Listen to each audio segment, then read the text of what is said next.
Dr. Eric Kelly III and a host of phenomenal speakers from all around the globe for this 7-day virtual event that you don't want to miss. The mission of the Black Business Expo is to raise scholarship money from kids all the way from high school all the way from college. The Black Business Olympics is one of the largest Black business showcases in the world. It is an opportunity for businesses and companies to showcase their businesses globally. We are going to be giving away laptops up to $5,000 away to students. Again, I'm Olivia Appleberry, the founder of 2 Cents Finance and one of the speakers for the expo. I am so excited to see you there. For more info, go to www.blackbusinessexpousa.com or call 919-308-9090 and hope to see you there. I am Black Business. From the moment I wake until the time I sleep. Yes, I am Black Business. I am Black Business. Tell me, are you Black Business? I am Black Business. Do you support Black businesses? Listen, I support Black business because I am Black Business.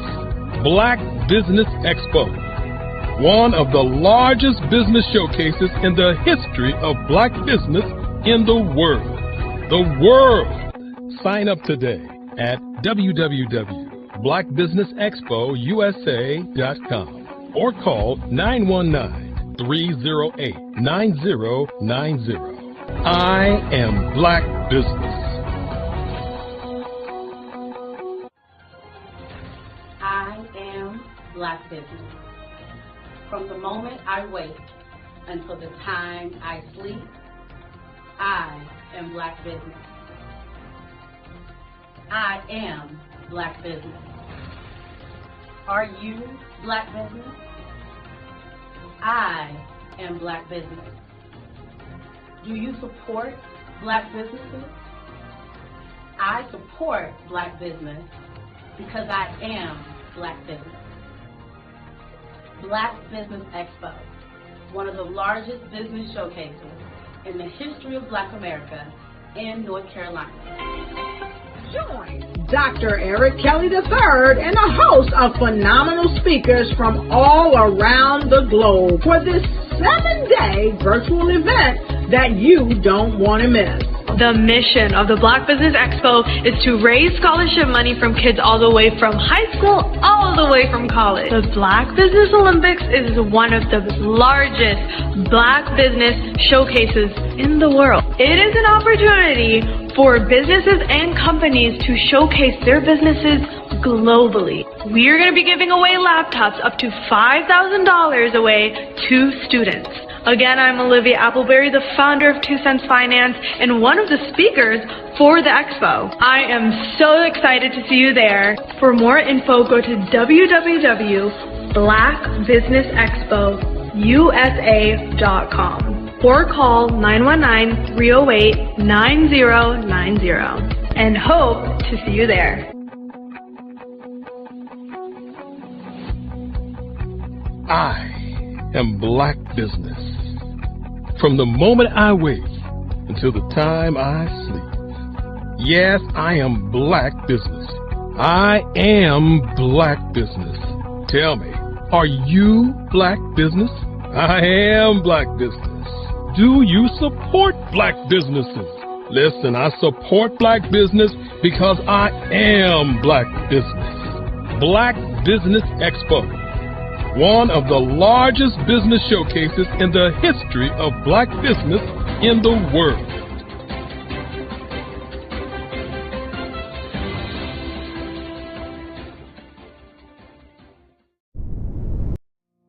Did you know that approximately 333.34 million businesses exist today, according to a report from 2021? And you may be one of those businesses, or maybe you're not in the business market yet, but you're aspiring to be a business owner.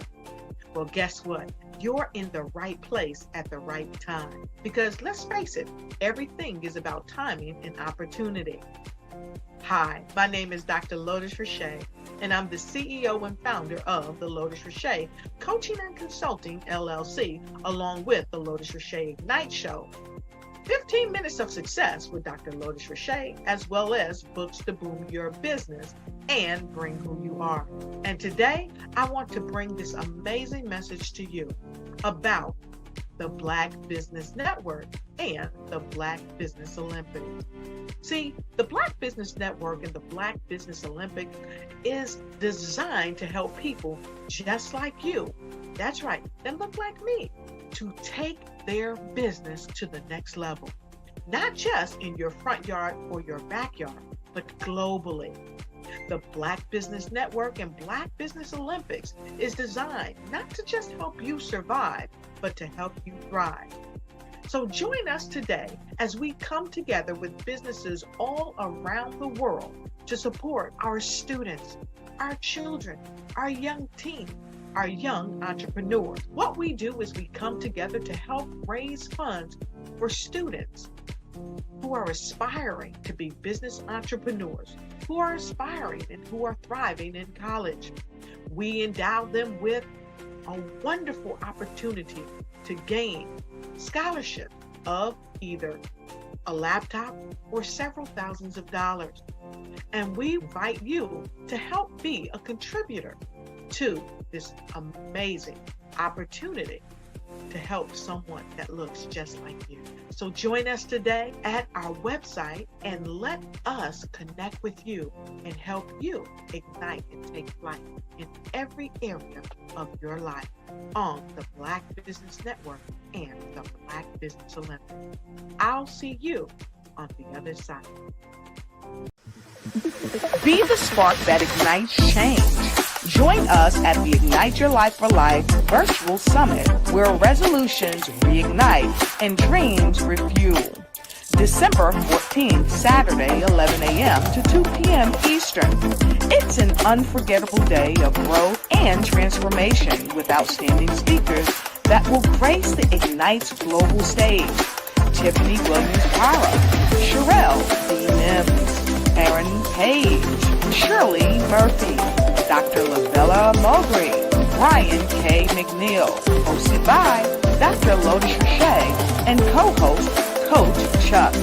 Don't miss this space to reset, recharge, and reclaim your dreams and to head into the new year stronger, wiser, and more connected than ever before. Click the link in the description and grab your tickets today. I was born in a little village on the island of Haiti. Many deadly diseases pounded me. It is as if they were on a mission to end my existence on this earth. I refused to give up. In 1983, I left Haiti and came to the United States of America. And I came with $5, 2 shirts. I didn't speak in English. I came to Atlanta. I got a job. I was a doorman. I was a doorman with a dream. What I used to come on stage. I'd rehearse this moment that I'm standing in front of you. That's the power of a dream. Maybe today is the day you begin acting as if you already have it. And then step out with full force. Take a risk. No condition is permanent. Don't let your situation distract you. You are chosen. You are called. You are born for a purpose in this life.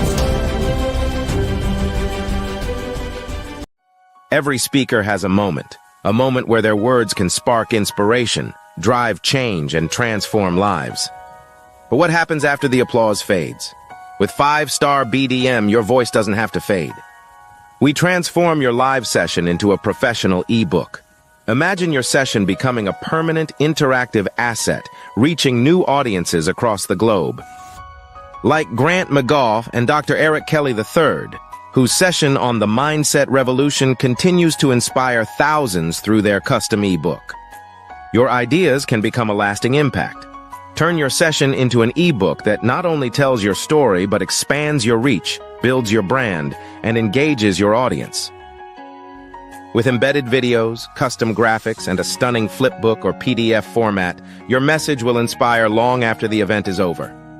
And for a limited time only during the Black Business Olympics, get your custom ebook for just $199, down from the regular price of $399. This is your chance to transform your message into something truly unforgettable at an unbeatable price. Your package includes a professionally designed ebook, a flipbook or PDF, embedded video of your session, and custom graphics. Everything you need to showcase your message in a way that lasts. With 5-star BDM, your session becomes more than a moment. It becomes an opportunity for growth, greater visibility, and lasting impact. See your influence multiply as your message reaches new clients, partnerships, and platforms. Ready to turn your ideas into a global movement? Visit 5starbdm.com to secure your custom ebook today. Your audience is ready to listen.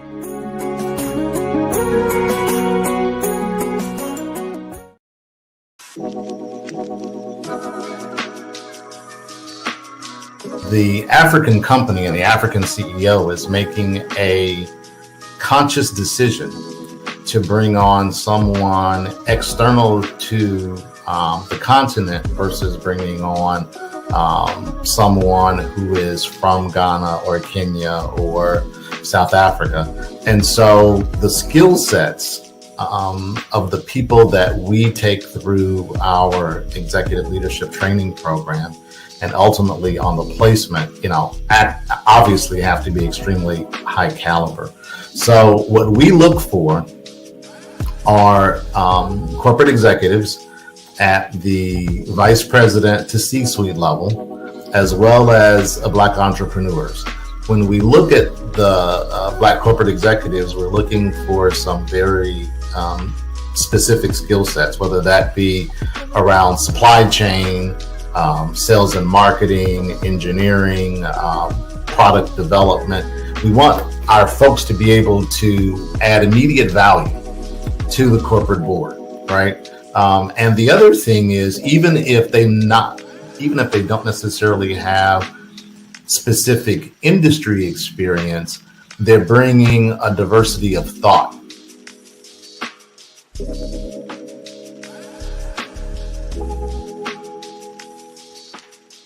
Five-Star BDM, Brand Development Masters, is a professional consulting and advisory group keenly focused on business development services for the small to mid-sized business and entrepreneurs. Although every business is unique, they often share business development challenges that can be addressed through smart branding. Services include process improvement and operations, digital strategy and transformation, business intelligence, digital marketing, and personal branding. Our business and personal branding company has helped a number of professionals and organizations to optimize and grow. This results in more business, more opportunities, better reach, positive outcomes. Visit www.5starbdm.com today to learn more.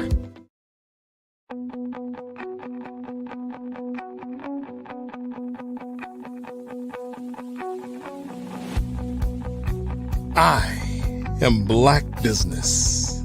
From the moment I wake until the time I sleep. Yes, I am Black Business. I am Black Business. Tell me, are you Black Business? I am Black Business. Do you support Black businesses? Listen, I support Black business because I am Black Business. Black Business Expo, one of the largest business showcases in the history of Black business in the world. The world! Sign up today at www.blackbusinessexpousa.com or call 919-308-9090.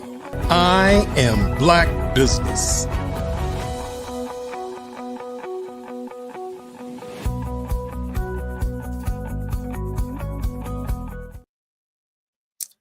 Good day, business owners, entrepreneurs, thought leaders, and corporations. Welcome to the Black Business Network and the Black Business Olympics. My name is Janine and Biggins, and I am your business moderator for this session of the Black Business Olympics. The Black Business Network is a 24-hour business network showcasing Black businesses, business owners, entrepreneurs, and thought leaders worldwide. We have speakers from North Carolina, London, Singapore, Africa, Japan, and cities all over the United States. And the Black Business Network is a global community sharing business knowledge to empower, inspire, and educate businesses about business. So tonight, I would like to introduce you to Troy Richardson. Troy Richardson is a multi-talented executive, licensed financial professional, educator, international speaker, and media owner. He's a former U.S. Air Force member mentored by top-ranking officers at the Pentagon. And Troy brings a unique blend of discipline and visionary leadership to his ventures. As a leader of RCG Richardson Consulting Group, LLC, and founder of RCG Media, he has spearheaded groundbreaking initiatives, including network television series and collaborations with icons such as Bill Duke and Sylvia Stewart. So I would like to introduce you to Troy Richardson. And remember, genius is common, and I'll see you on the other side. Thank you so much for that warm introduction.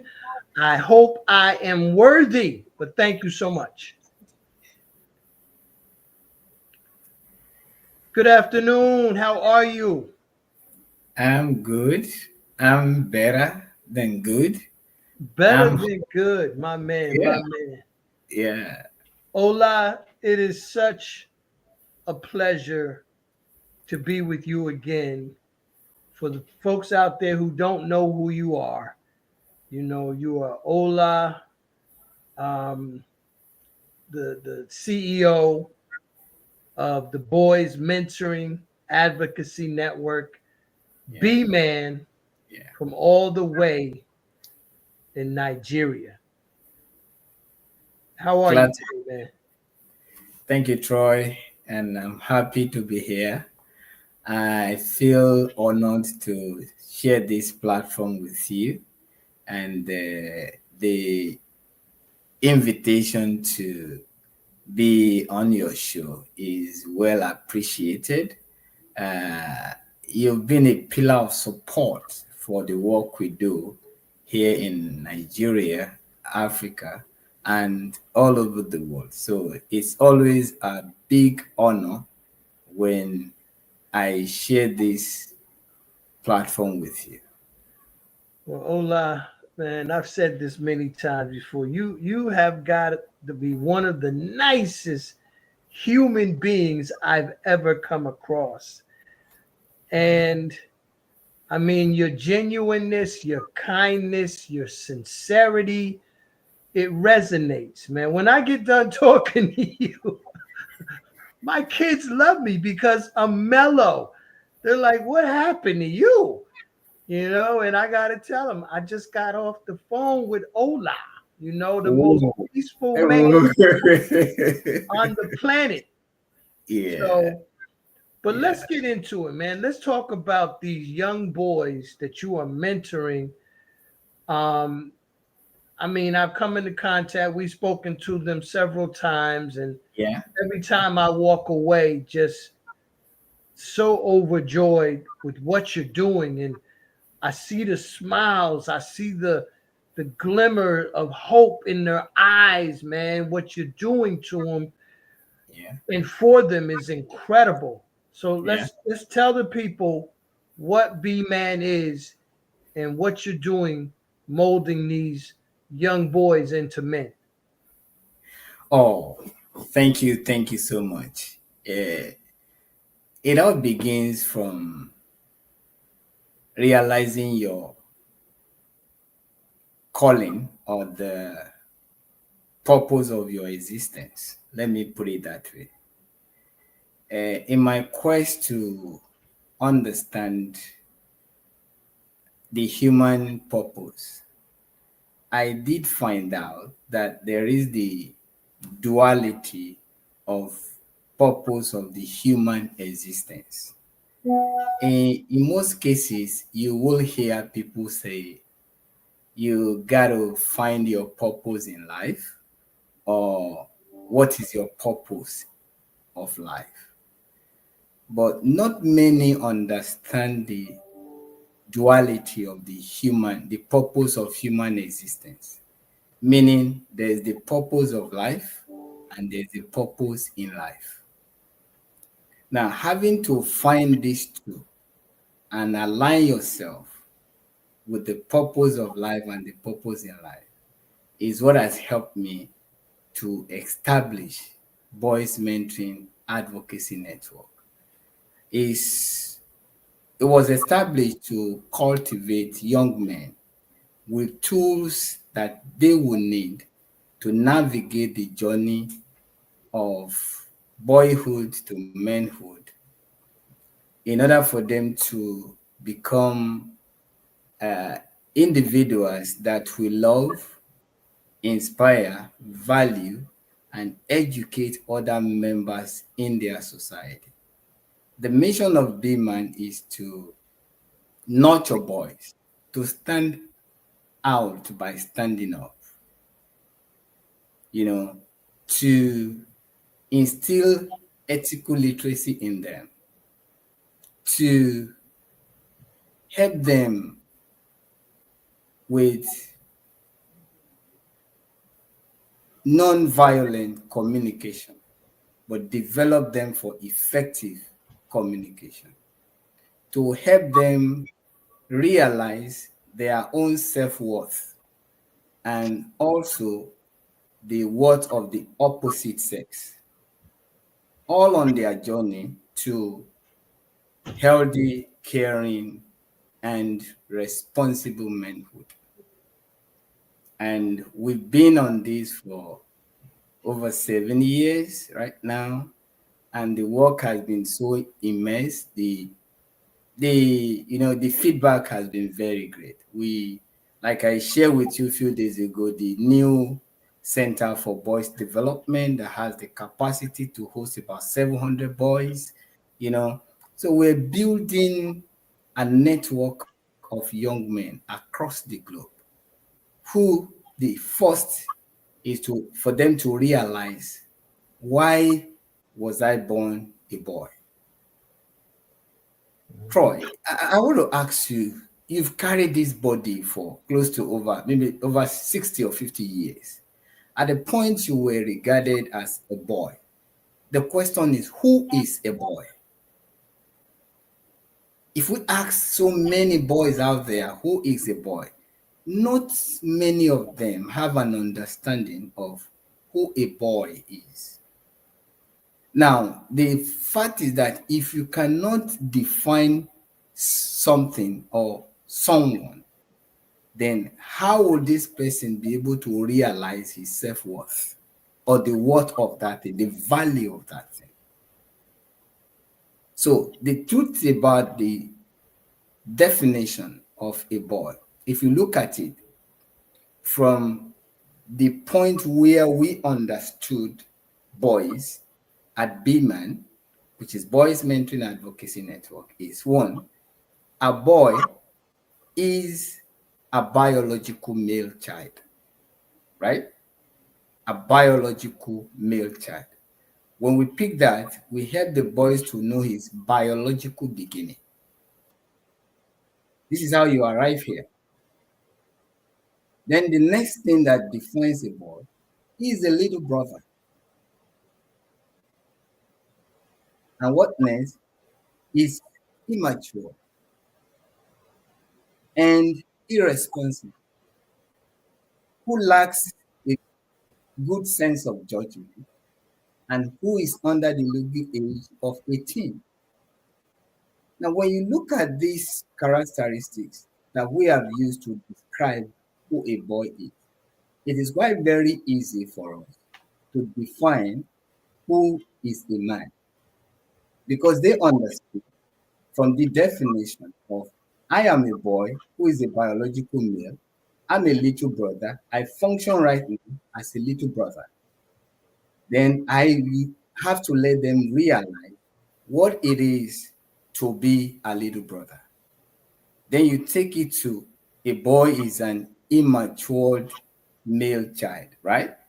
What is the role of immaturity in maturity or on the journey to maturity?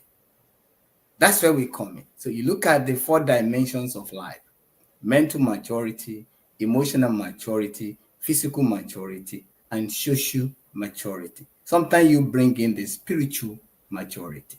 It is this holistic approach we use in helping our boys to realize their full life outcomes in terms of exploring the 4 dimensions of maturity they will need and what role it is for them to be first immatured to become matured. Then from them, you expose them to responsibilities. Why do I need to become irresponsible to become responsible? What is the role of irresponsibility in becoming responsible men or responsible young men? Then you need to find out the rules. What are the 4 rules? We call it the 4 P's in our organization. Like I mentioned it, to provide, to protect, to preserve. And I'll remember the 4th one if I don't, but So you have to let them realize this. Then you talk about what are the family fees, the fees in terms of the fee, that you're going to pay as you become, because for responsibilities, what you do is that you are paying some fees. So from there, you take it to someone who lacks a good sense of judgment.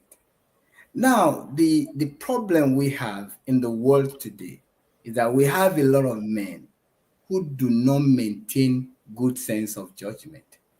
Sometimes they do have sense of judgment, which they apply occasionally.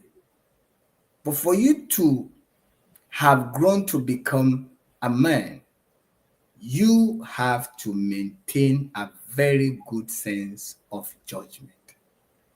And looking at the legal age of 18, why is it, Troy, that when you look at our adult life, that the first 18 years of our life is what is the preparation for what we execute from 19 till maybe 80 or 90 till we live here. So you can see the window of just between 1 and 18 as very important to what happens from 19 till maybe 75 or 80. Now, when these windows are not properly cultivated, for instance, you want to produce a very good product into the market. Let's say, for instance, a particular product. You seek first for the raw material in order for you to manufacture this product to meet the standard of the consumers or the buyers. What each entrepreneur or manufacturer would do is to appropriate check and balances at every stage of production, to the packaging, to the distribution, to the final destination of this product. And when the product landed or lands in the marketplace, everybody will want to purchase this product. Now, on the journey of boyhood to manhood, do we have men put in check to oversee to how our boys are being cultivated into manhood, that they will become an asset in the marketplace for every one of us? Now, Ola, let me interject real quick because I want to make sure we cover certain areas before we run out of time. the ages of the boys, what is the age range? Now we begin from 7 because we believe from 0 to 6 is the foundation ages.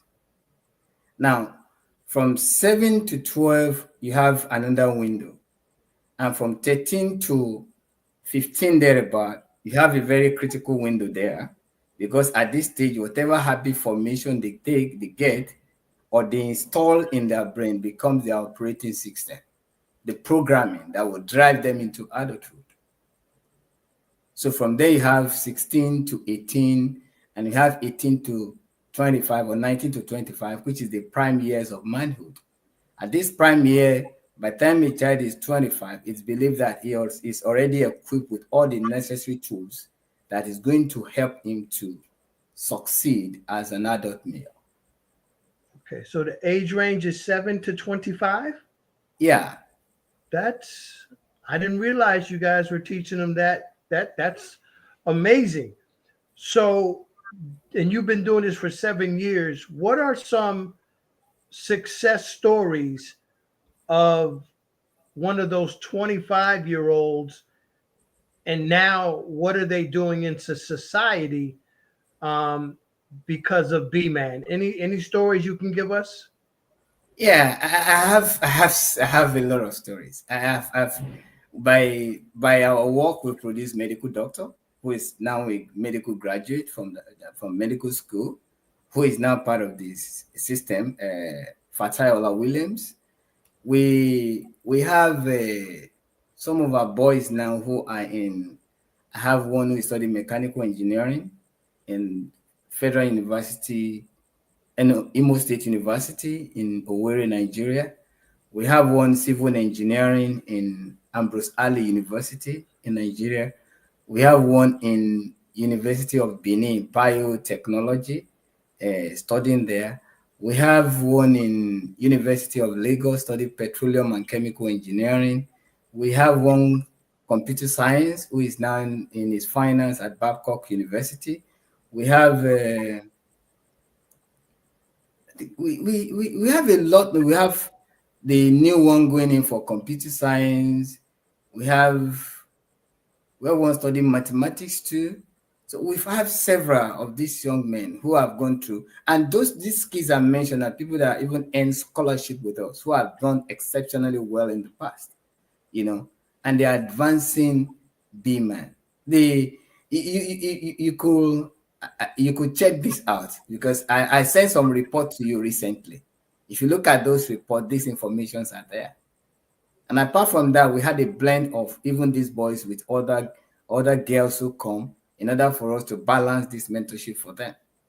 So we have tremendous successes with our mentees. And we are not only mentoring boys here in Nigeria. We mentor boys from Botswana, South Africa. I have one of my mentees in University of South Africa, Mensidisi. I have one in College of Medicine in Trinidad and Tobago. Bishop, yeah. So we have in Canada, I have boys I mentor regularly in Canada. In fact, we have an online mentoring program going up on Mondays, Tuesdays, Thursdays, every week. We are loaded with different testimony of young men, and it's ongoing. I mean, that's amazing. We have boys in our literacy centers who you have spoken with before. Because one of the things I believe so much is that literacy is the currency of the knowledge economy. So when you want to improve the life outcome of boys, you must take literacy, very important. Communication, comprehension skills, listening skills. All these are very vital in terms of leadership development for young men. And these literacy programs are ongoing on weekly basis, of which you've been part of before. I mean, this environment is, and you use the word nurturing. Yeah. But when you have older boys, young men 18 to 25, they're really serving as mentors to the younger boys. Is that accurate? Yeah, this what we call peer mentorship. You know, you bring them in order for them to there's this generational connection. You know, the young men between 18 and 25, they also connect very well with the next generation after them. So it's a blend of these boys that come and show or give back into the mentoring program because they have benefited from this process, these mentoring programs. So while they come back, these other young men who are in the program, they also help. Mind you, I mean, to put it this way, sir, the fact that they are 25, some of them still need a lot to be worked on because they may have reached the age of 25, which is the most age of young adult males. But in terms of exploring the adult life, they are still quite young. Why I say this? Research has shown that a man will come to full maturity, emotional maturity, at 41, thereabout. He comes to full mental maturity between 29 and 31. These are well proven research. So while they are even at 20, 25, they are not at the peak of their mental maturity yet. So they still need guidance of men who will help them to articulate, harness their potentials in order for them to be expressive positively. Because when you leave them at the window of 19 to 25, they have gained so much freedom. But in this freedom that have been given to them right now, if they are not properly checked and managed, some of them might lose track in the pursuit of the new freedom or in the enjoyment or in the realization of their new freedom. So even at that, you don't let them just think that I have my life to live now and I can figure all the puzzles together at 25. It doesn't work that way. They are work in progress. So while they come, yeah, they might be ahead of other young men, but their needs are still there. Awesome, awesome. Now, Ola, you also have a presence here in the United States, correct? And where's that office located at? Is that Arizona? Arizona? Yeah. Okay, what part of Arizona? I got to get you that. I think, you know, I have a representative in Arizona. I know is I forgot the city now, but if you recall it, but it's very active in the community in Arizona. That I know. Yeah. But my question is, what can we do, the audience that is watching this, how can we get involved in this program? It sounds like it should be duplicated all over the world to help develop young men. So is anybody reaching out to you to get, your take, your feedback, your input to bring this program into their areas?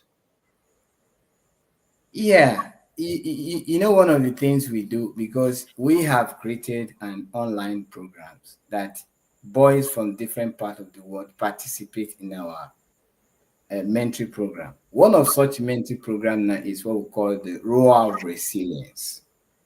Rural Resilience is lessons from a documentary of the lion trapped by the clan of hyenas. Over 102 million people have seen this documentary on YouTube. But what we have done with our organization, which I have done personally, is to create 8 thematic areas from this particular documentary that we use as a curriculum course and overview and programs where boys will enroll in an 8 weeks online program, and we explore these thematics from understanding adversity to identity and purpose to self-reliance and inner strength, adaptability to grow through courage, to overcoming isolation through community, and all of that. So when we start a new date for this program, we have boys from different parts of the world who will regularly enroll in this for 8 weeks. And the feedback has been very, very amazing. We have the Being a Man marathon program where we bring men and boys together using that kind of a generational shift, with men starting the race, give the baton to the young men give it to another young man until you complete the circle, and the elder men will take it over again, and we start running that in circle every year.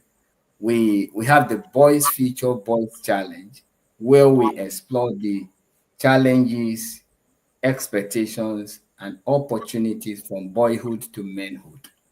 These are some of our programs that we offer to young boys all over the world. So, like you say, how do people support this program? How do they help us to improve the life outcomes of our men?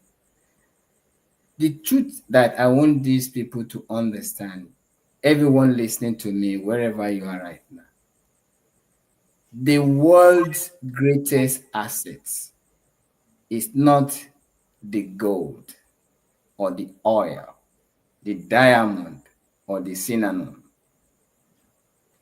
Our greatest asset, they are our children.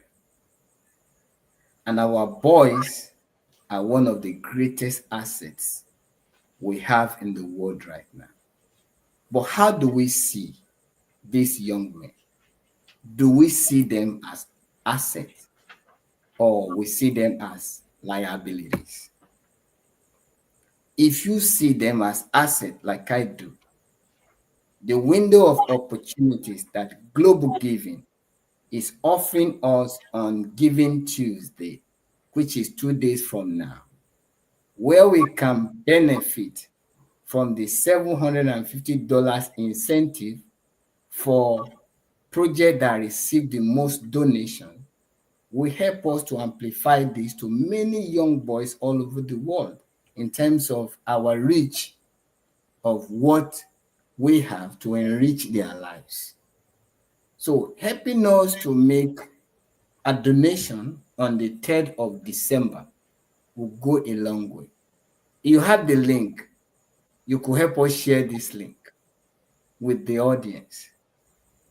In fact, donation up to $1,800 will give us a fantastic incentive, vital incentive fund that B-Man can use to reach out to boys in our communities and also extend our programs to other local communities that we are in shortage of funds to reach.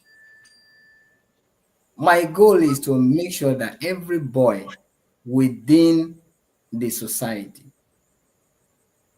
is invested in through a positive developmental role model. Now, until we see this boy as a collective asset and improve their life outcome, the men represent the pillars in our society.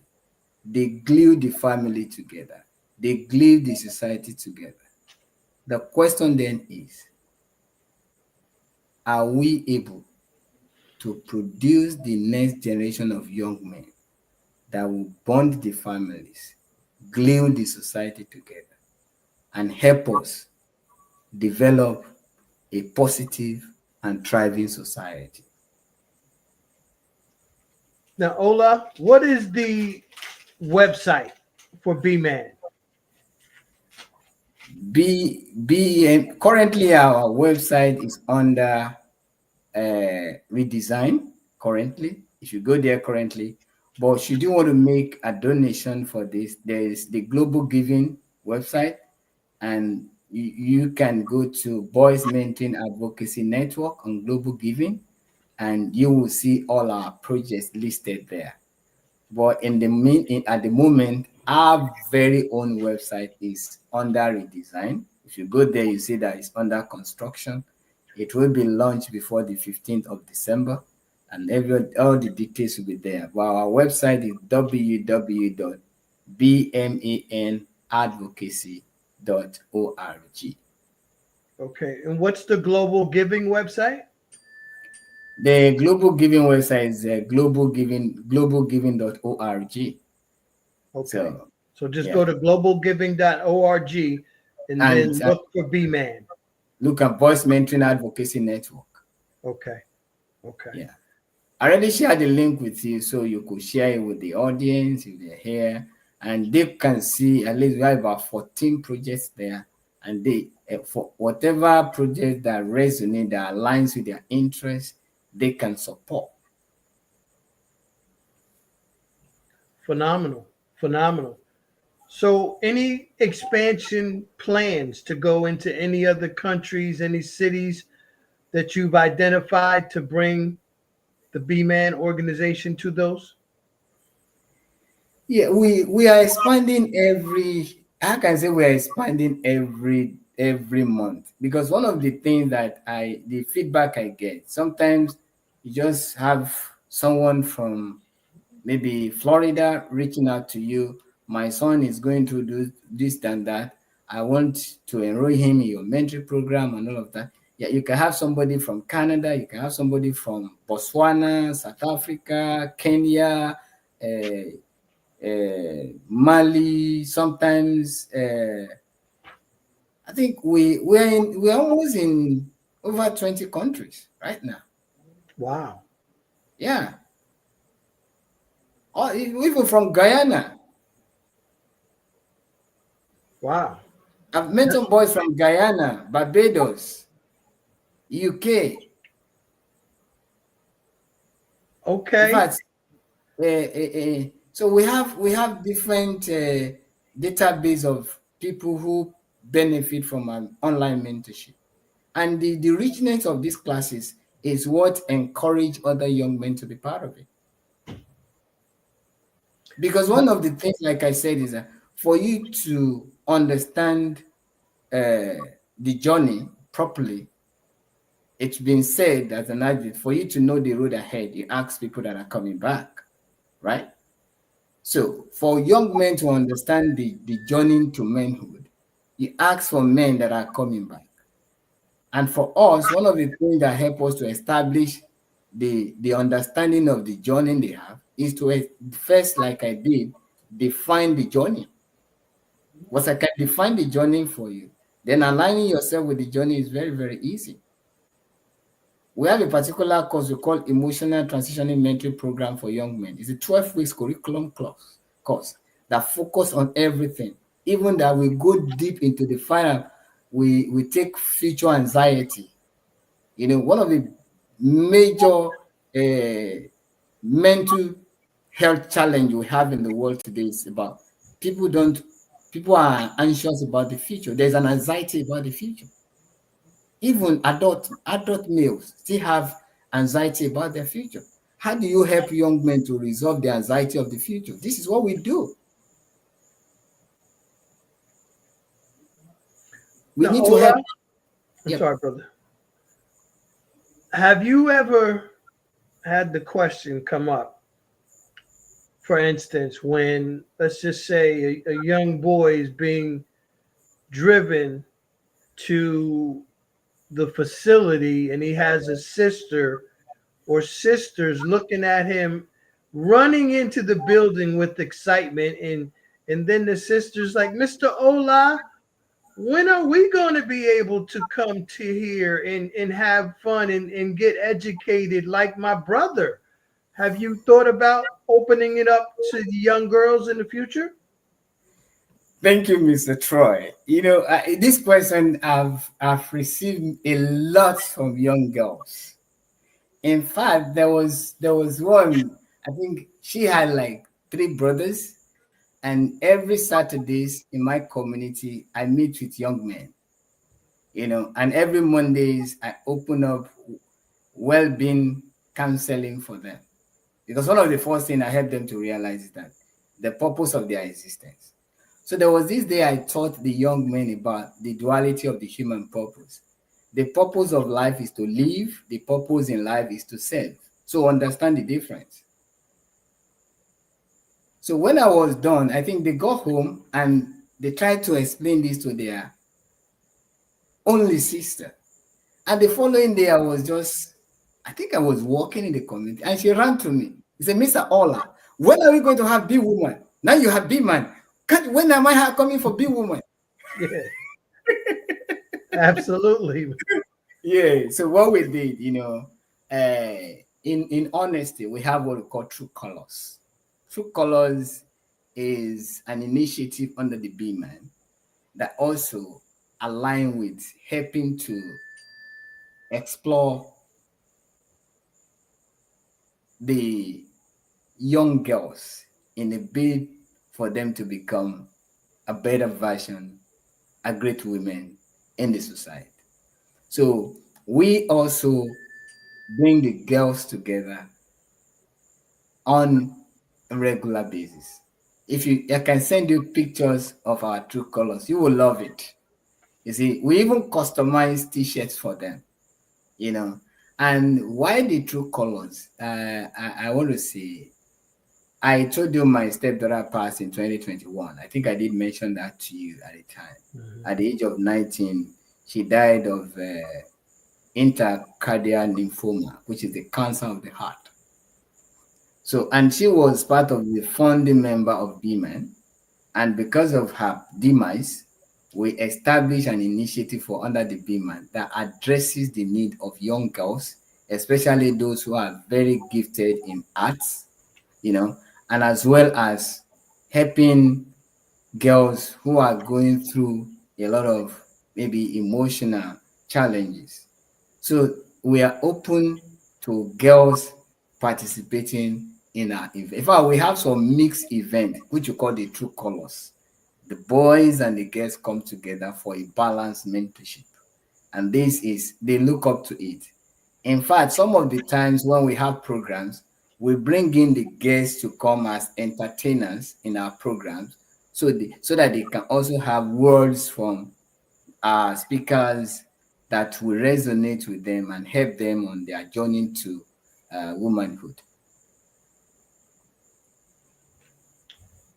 I absolutely love what I'm hearing, and I'm learning a little bit more tonight, Ola, that's triggering some thoughts of finding some like-minded organizations that you can partner with and let the kids explore their synergy together, boys and girls. Yeah. This is what I'm seeing materialize right in front of me right now. Yeah. And I'm going to see what I could do to manifest that for you.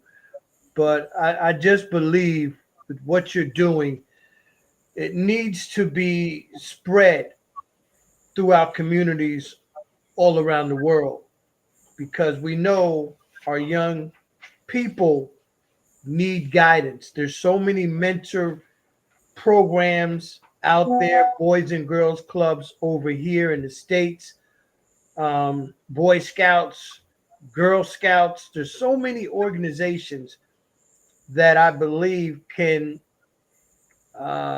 benefit from what you have, especially that you have an online presence. It makes it so much easier. So we just have to help you get your message out there. And you're great at formulating messages Again, you're very organized. Your content is precise. You make it very easy to get your message out there. So we just have to focus a little bit more, especially over the next couple days with Giving Tuesday. On Tuesday, December 3rd, I know you just did an interview with my docuseries, and thank you, by the way. It was phenomenal. The docuseries called The Lost Art of Giving. Yeah. We're just working on some final edits so we can make sure that that is released prior to Tuesday, December 3rd. But we have 3 interviews that we've done for The Lost Art of Giving that are all going to be incredible and empowering and help to spread the word of the plight of the nonprofits and the charitable organizations that are out there fighting for their fundraising life as we speak. So I could tell you, we, and I say me, the Black Business Network, Olympics, Expo family is going to support you guys in everything that you're doing. My sister is back. So that means, Ola, that we about to wrap it up. But this has been phenomenal, empowering information from the Boys Mentoring Advocacy Network in Lagos, Nigeria, aka B-Man, soon to be B-Woman, and doing major things. We really appreciate you, brother. Thank you so much. Thank you. Thank you. It's an honor. It's a privilege. And I appreciate the work you do at Black Business. I believe this is one of the most impressive initiative for Black people all over the world. And I look forward to more collaborations in the future. And I wish everyone all the blessings of life in divine order through divine love. And that's from Ola, the kindest man in the world. I appreciate it. Namaste. My sister, the floor is yours. Awesome. Well, thank you both, Ola and Troy. It was great information. And remember, genius is common, and I'll see you on the other side. God bless. All right, that was amazing. Great information. Now, remember, the Black Business Expo's mission is to raise funds for high school seniors going to college or K-12 entrepreneurs. The Expo is a fundraiser for students, and you may go to www.blackbusinessexpousa.com to donate to the scholarship fund, or you can use the Cash App that's on the screen below and say $BBXUSA. And our goal is to give laptops and up to $5,000 to 10 students. Students can register online at www.blackbusinessexpo.com. Every dollar counts. So we want to remind you to donate to the scholarship fund. And we want to thank our Black Business Expo sponsors for November 2024 Olympics. And our sponsors are NC 100, Suede Soul, Carolina, Virginia Minority Supplier Development Council, Step Management, Margie McLean Foundation, Genius is Common, Executive Women's Success Institute, the Quality Coaching Company, Superwoman Business Services, Creative Force Studios, Lee Entertainment, Black Business Olympics, Artistic App Design, Banks Law Firm, Black Business Expo USA. Thank you once again. And remember, genius is common, and I'll see you on the other side.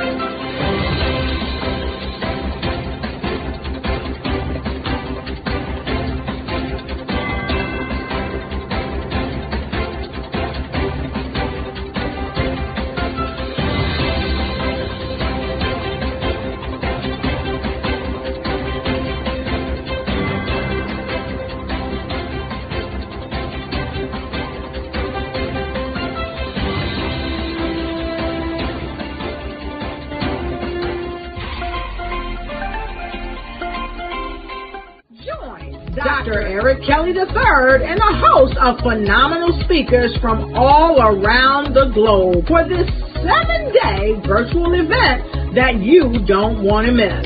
The mission of the Black Business Expo is to raise scholarship money from kids all the way from high school, all the way from college. The Black Business Olympics is one of the largest Black business showcases in the world. It is an opportunity for businesses and companies to showcase their businesses globally.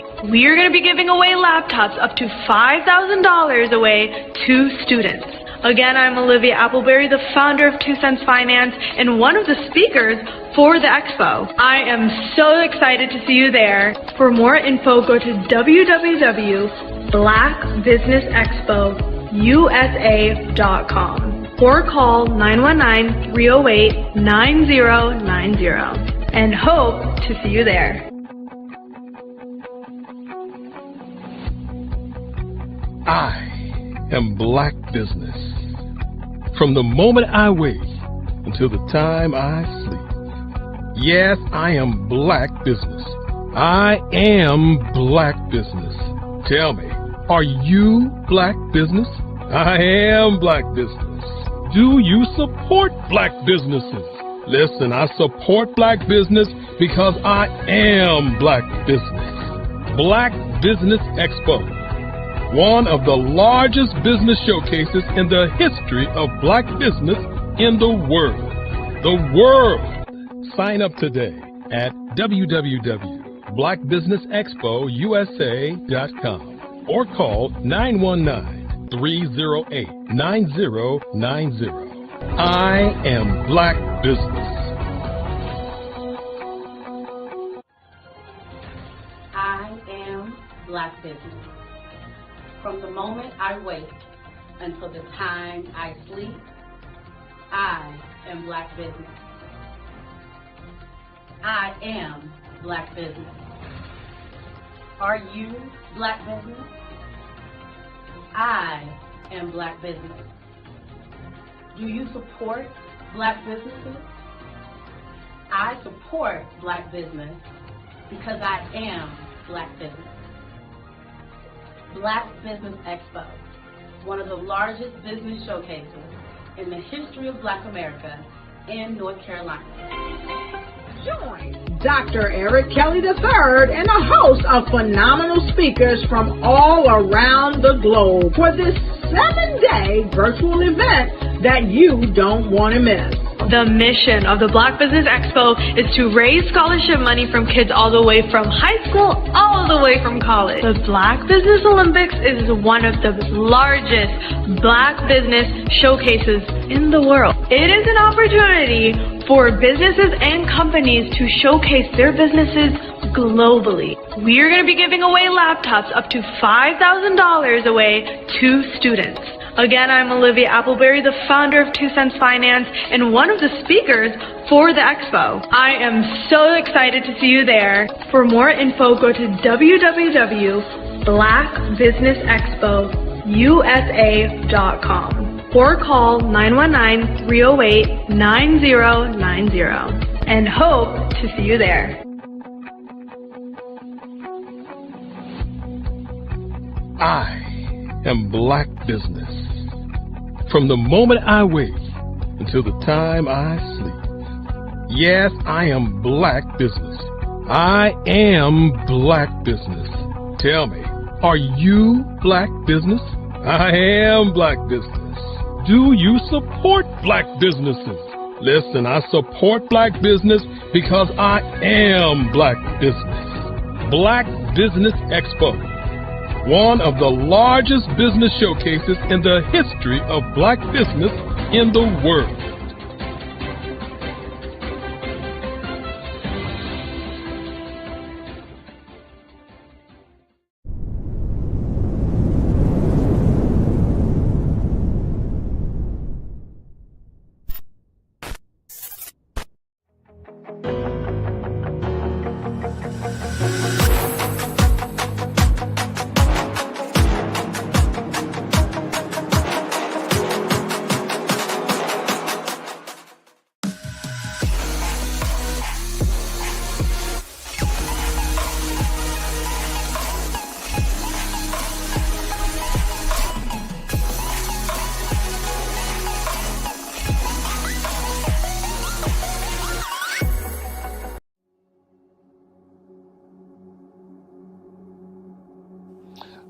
I was born and raised in southeastern West Virginia, the coal fields. My father was an AME minister.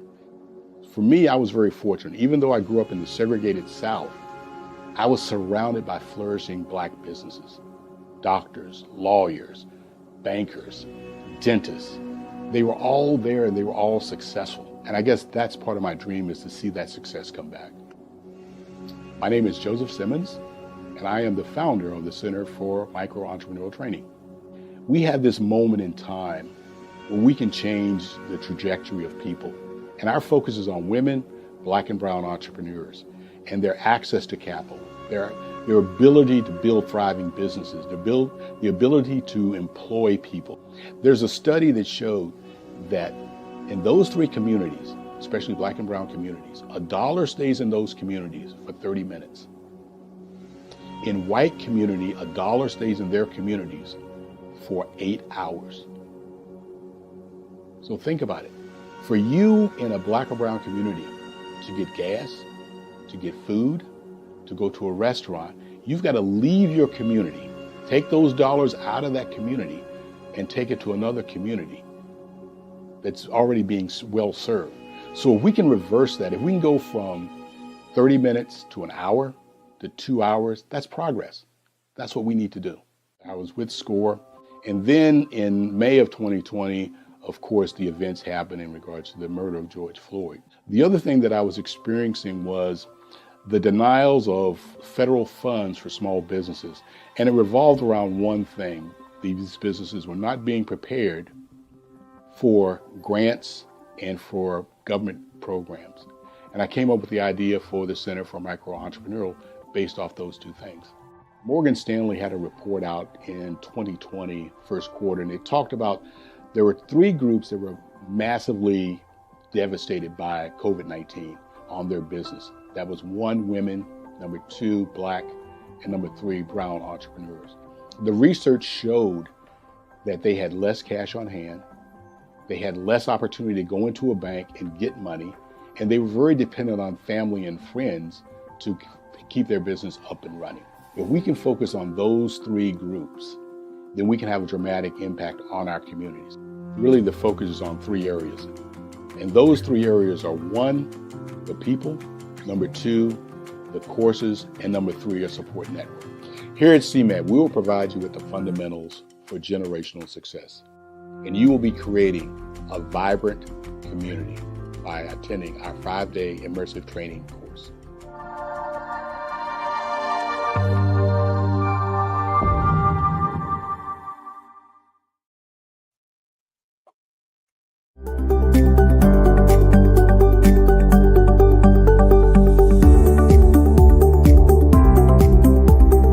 My name is Katie Bennett, and I own Lexicon Presents Publishing.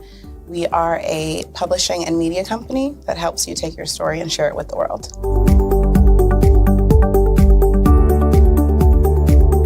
You know, for a while, I just had my family telling me to just hang it up, get over it, you know, and I had no support. And it was in your program that I really understood the necessity for having that help, having that support.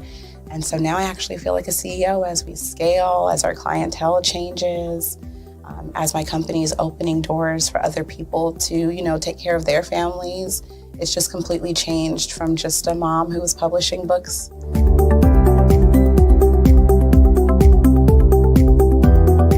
I was at a point where my job, although it was paying really well, wasn't enough. And my business was always in the red, and I was tired of it. And so I came in just hoping to get some sort of help to just not end up in the red every month.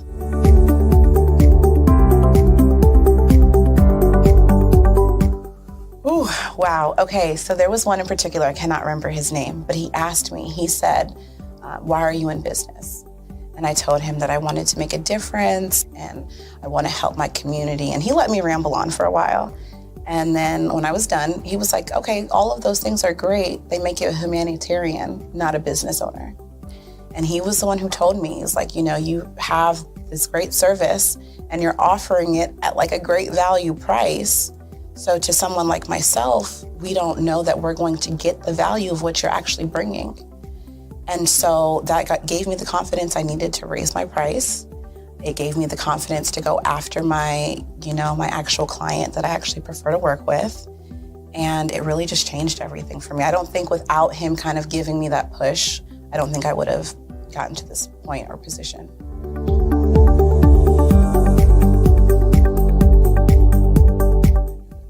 Wow, the benefits is just having a coach that holds you accountable. They set goals with you.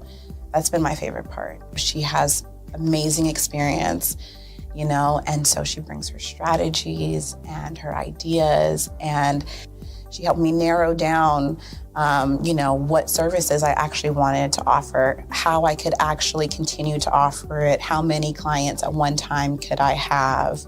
All of the information that she's given has just really transformed my entire company. And so I know I would have never gotten to where I am today and having some of these partnerships that I'm, having now without her help.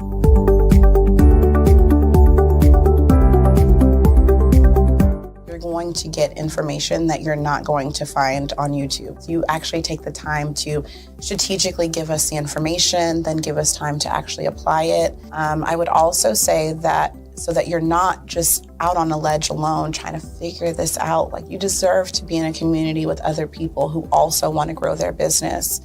And then finally, the biggest thing I think I took away from CMET was that I had a whole office in Longwood, I still do, and at the time I had not paid my business tax receipt. I didn't know that was something you had to do.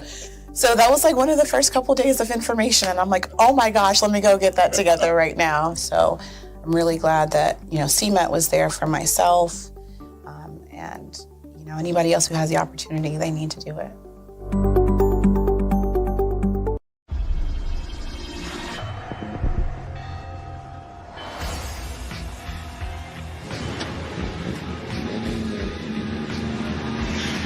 La connexion. La connexion.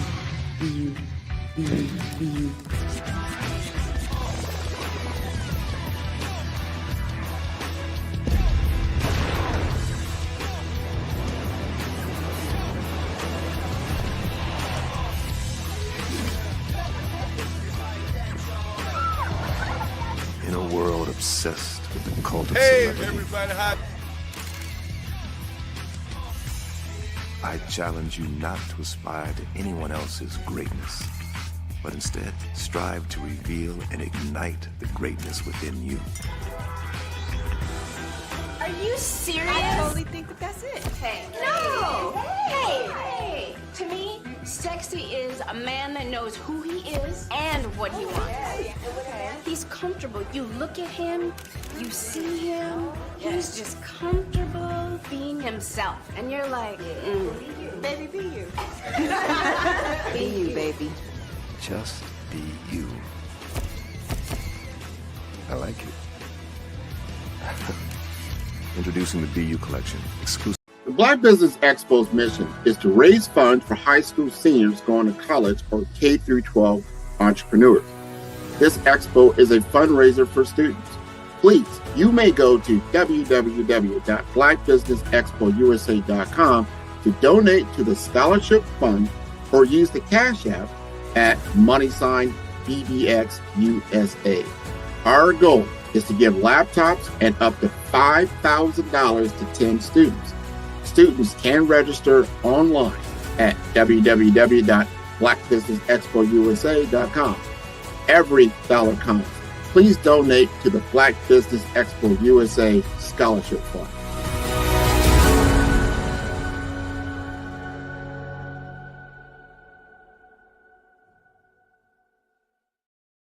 Live.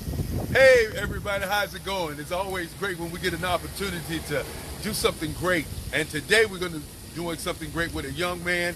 He's going to be an architect, one of our future leaders of the world. Young man by the name of Christian Thomas. He's going to do an outstanding job. Of course, this is the Black Business Expo ceremony. My mom, say a few words to the young man as we give him the laptop, as we give laptop computers and up to $1,000. Hi, Christian.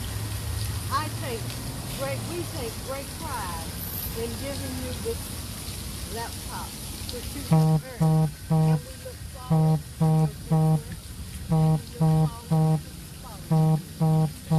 And of course, if you're out there and you're a young man or young lady who wants a laptop computer and some scholarship dollars, go to our website, www.Black Business Expo USA. I'm the guy, Eric Kelly III. This is Frances Cagle. She is the co-founder. Make sure you go there if you want to get a scholarship. And one of the things that we continue to say, the Black Business Expo, one of the largest business showcases in the history of Black America in North Carolina. Thank you, and we look forward to seeing you the next time. The Black Business Expo is changing my life. This year, they are giving away laptops and even $5,000 in cash to students just like me. I'm Alexis, and I want to go to college to fulfill my dream of becoming an entrepreneur. Help the Black Business Expo going to www.blackbusinessexpousa.com and also becoming a vendor, a sponsor, or donating.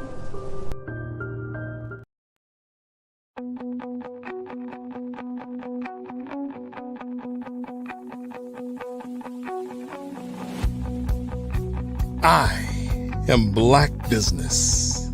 From the moment I wake until the time I sleep. Yes, I am Black Business. I am Black Business. Tell me, are you Black Business? I am Black Business. Do you support Black businesses? Listen, I support Black business because I am Black Business. Black Business Expo, one of the largest business showcases in the history of Black business in the world. The world! Sign up today at www.blackbusinessexpousa.com or call 919-308-9090. I am Black Business.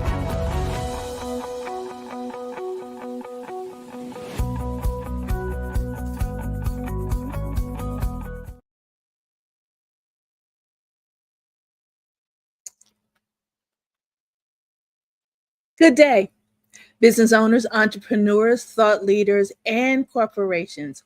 Welcome to the Black Business Network.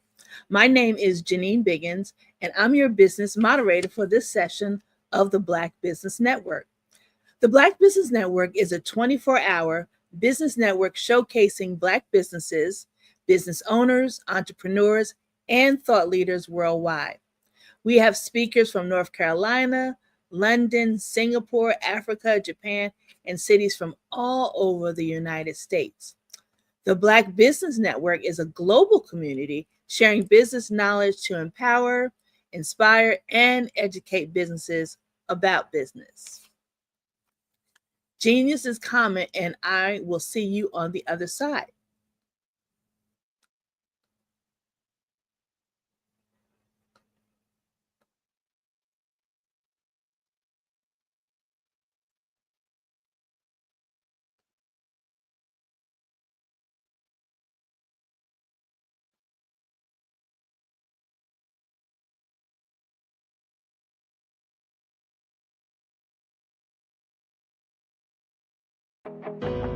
I am Black Business. From the moment I wake until the time I sleep, I am Black Business. I am Black Business. Are you Black Business? I am Black Business. Do you support Black businesses? I support Black business because I am Black Business. Black Business Expo, one of the largest business showcases in the history of Black business in the world. Sign up today at www.blackbusinessexpousa.com or call 919-308-9090. I am Black Business.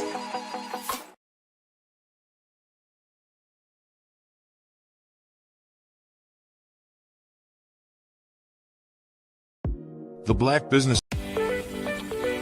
You are in the right place at the right time.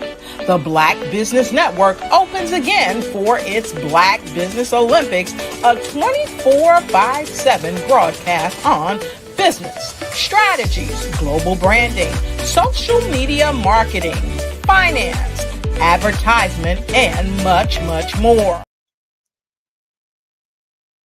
Okay, so we were just talking about Troy Richardson, who is a multi-talented executive, licensed financial professor, educator, international speaker, and media owner. He's a former U.S. Air Force member mentored by top-ranking officers at the Pentagon. Troy brings a unique blend of discipline and visionary leadership to his ventures. As the leader of RCG Richardson Consulting Group, LLC, and founder of RCG Media, he has spearheaded groundbreaking initiatives, including network television series and collaborations with icons such as Bill Duke and Sophia Stewart. He has over 30 years of experience generating $400 million in revenue for sales organizations, and he excels in building sustainable and profitable partnerships. He's a passionate advocate for veterans, the homeless, and individuals with special needs. And he also actively serves on the executive boards of several nonprofits. He's based in the Washington, D.C. area, and Troy continues to inspire through his commitment to community empowerment, and innovative media projects. So, I would like to introduce you to Troy Richardson. And Genius is coming, and I'll see you on the other side. Hi, Mr. Good evening. Richardson. Good evening. How are you? I'm good. How are you? I'm well. Thank you so much. Thank you so much for that warm introduction. I always appreciate it. Thank you. Sure. Well, thank you for joining me. So let's just start right off. What inspired you to transition from the U.S. Air Force to a career in business and media? I tell you, I had a bird's eye view of the contracting community from my position working as an admin for the Vice Chief of Staff of the Air Force. So I got to know several of them. I got to know the careers, and I was very fortunate to have opportunities arise while still being active in the Air Force. And when the right one came along, I said, okay, I need to pursue this. And I went in working for a government contractor in the secret intelligence space. And that really launched my career because I was able to learn from some phenomenal business owners and sales leaders as my first taste of corporate America. So I was very, very fortunate. I understand. So is that what made you motivated to establish your RCG Richardson Consulting Group and RCG Media? That's a great question. Years and years, literally decades of making millions of dollars for others. I came to the realization that, as many of us feel, I wasn't appreciated. I wasn't getting my value, compensation wise. And I just said, if I could do it for them, then I could do it for myself. And that day, I'll never forget it. I put in my 2 weeks and I didn't know what I was going to do. It was either real estate or financial services because I had friends in both. And the financial services with the residual and the passive income components to it, I said, I'm going with this. And I haven't looked back. That was 2014. And I have not looked back, have not had a corporate job since.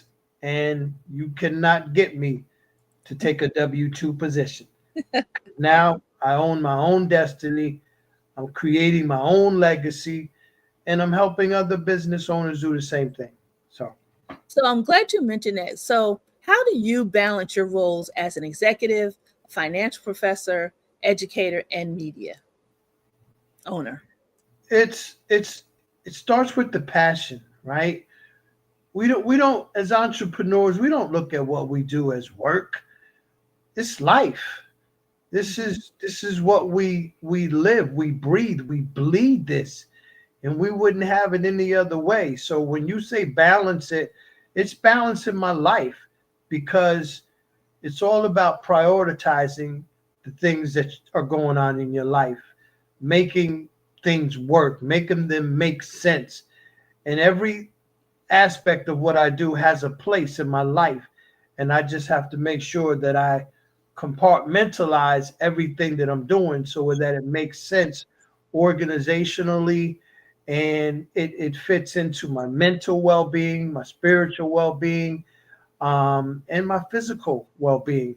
And I've been able to do that. I've always been able to multitask at a very high level. That's one thing my Air Force training gave me, was that discipline and the willingness to go beyond what you even could ever imagine that you could do. Just pushing yourself mentally and physically to places, again, that you never thought that you would be able to go. So all those things that I've gone through have made me who I am today. Just a relentless, unwilling to fail type of individual. Awesome. Now, I'm sure I was very impressed by this. What strategies have been the key to your success in generating $400 million in revenue for sales? Actually, that number is closer to 600 million, but who's counting? Hey, you are 600 million. That's impressive as well. I mean, it starts from relationships, right? Early on, I knew I had a gift with communicating with people, right? I mean, I'm talking about early on as a child. You know, I can get away with certain things that other kids couldn't get away with, right? And it just translated into my adult life. Mm-hmm. I was able to say things, do things. I don't want to say manipulate, but manipulate situations that would come out favorably for me. And as I progressed and I became really good at it, I would start to not only capture clients, but capture companies. And what I mean by that is, and I taught this, I teach this, when you go into a client, observe everything from that person who's cleaning the building, right? The person who's greeting you, right? Everybody, learn about everybody in that business, and you start to use first names with them. And as you develop these relationships, you learn about families, and you utilize that information, man. You really utilize that information. And I remember at the height of me doing my business development, I had a client that I sponsored a free ice cream truck, right? And I just basically paid for the truck. They set up outside the building, and there was an announcement, hey, everybody come get free ice cream, compliments of Troy Richardson, blah, blah, blah. And let me tell you, on a hot August day, when somebody's able to walk out of their office and get a nice, cool ice cream, their favorite ice cream, they're going to remember you before that next person that's up for that contract. And that's the type of relationship building that I did. But it came naturally for me because my late mother, that's who she was. Mm-hmm. She was a relationship builder. So I was just emulating what I saw, developing rapport with people, making people feel good, right? Mm-hmm. By just a simple hello and, simple goodbye, have a great weekend, and just, again, when you can remember family members, when you have those relationships with a CEO and his wife and their kids, and you remember certain things that they either told you or you've done your research, and you bring those things up, they go a long way. So right. I tell people, make it as personable as possible. Right. The more you know about your clients, trust me, the more leverage you will have with your client. Would you say that's how you stay ahead of the curve when it comes to the evolving media landscape with your company's RCG Media and your other collaborations, by having that personal relationship?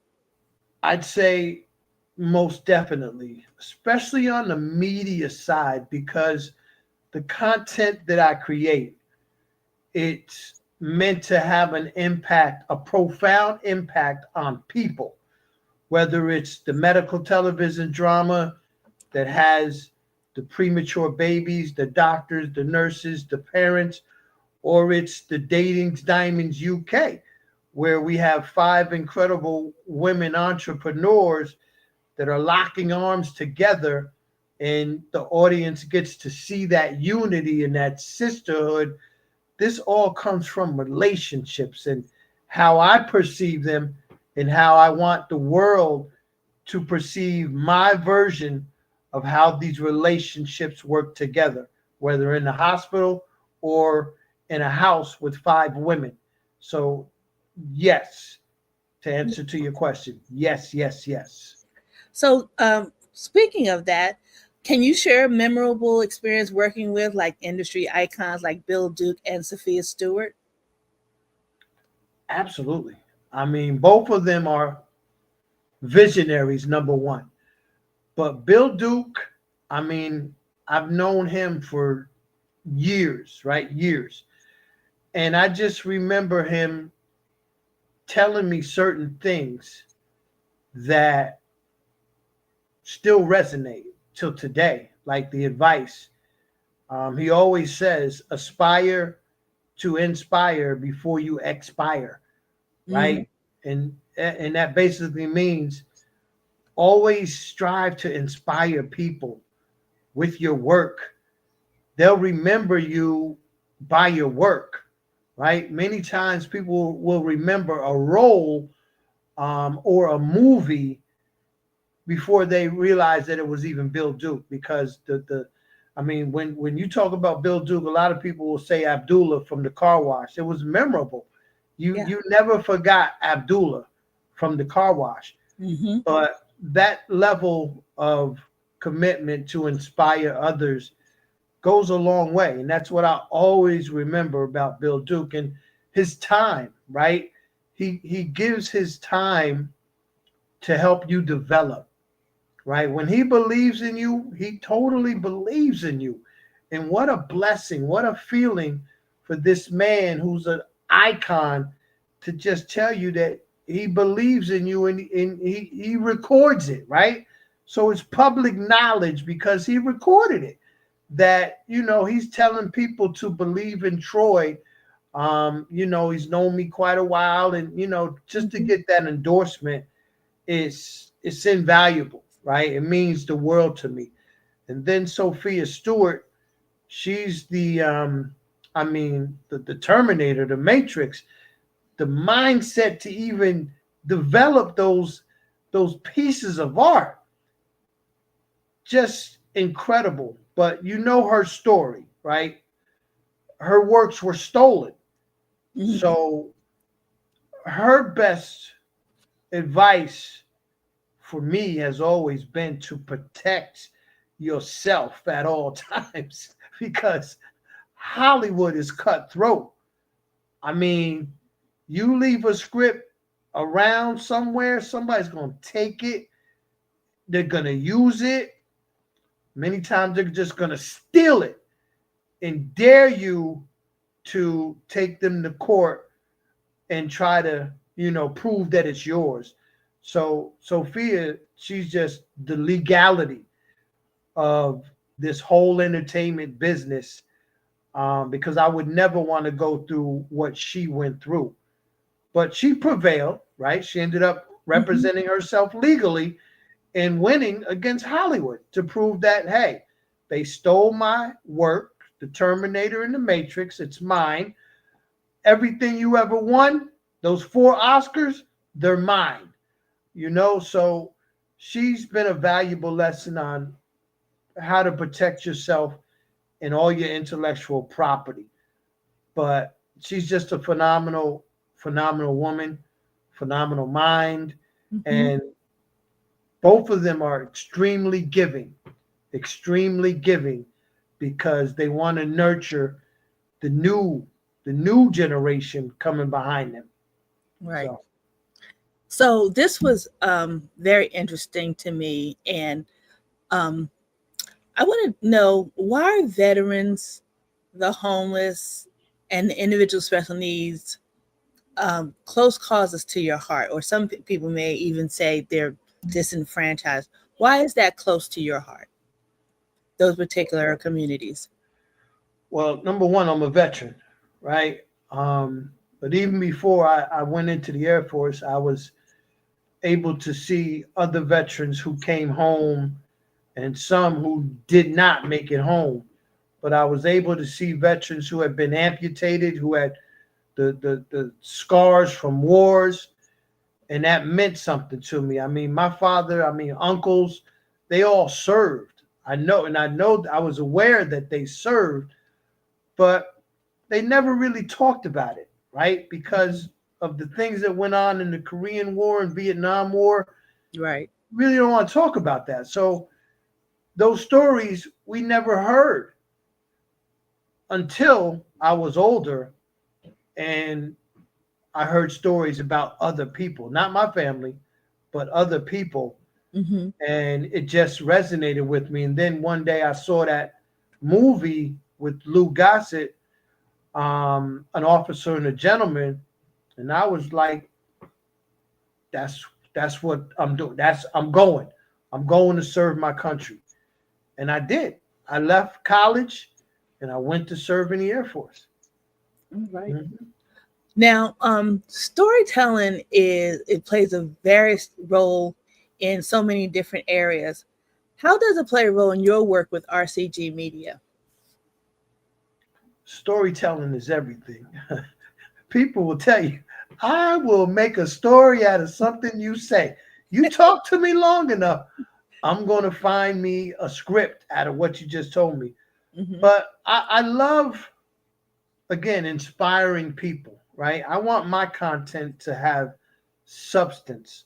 I want it to provoke emotion. I want it to provoke positive thoughts. I want it to provoke happiness. I want it to provoke a learning experience for you so that you can grow from watching an episode of one of my television series. For the Dating's Diamonds series franchise, I want that to uplift women all over the world because me personally, I was sick and tired of hearing women talk about these reality shows, right? I don't watch them, never watched one in my life, but I heard and I hear women talking about them. Like, I'm sick and tired of just seeing us portrayed like this. This is not how we are, right? This isn't how Black women are. We're not fighting all the time. We can get along. And something told me, it said, do something about it, right? Write a story. Take ownership of it. And I did. I created this franchise called Dating's Diamonds, where women are collaborating together. They're united. They're encouraging one another. They're loving one another. They're supporting one another in their careers. And they just find themselves in the same category of this quest for companionship and love. And so we said, okay, this is what we're going to do. Packaged it. Just finished the second episode filming on Friday. It's based in London, so it's being filmed in London. And it's going to be incredible. I cannot wait. It's going to be 8 episodes.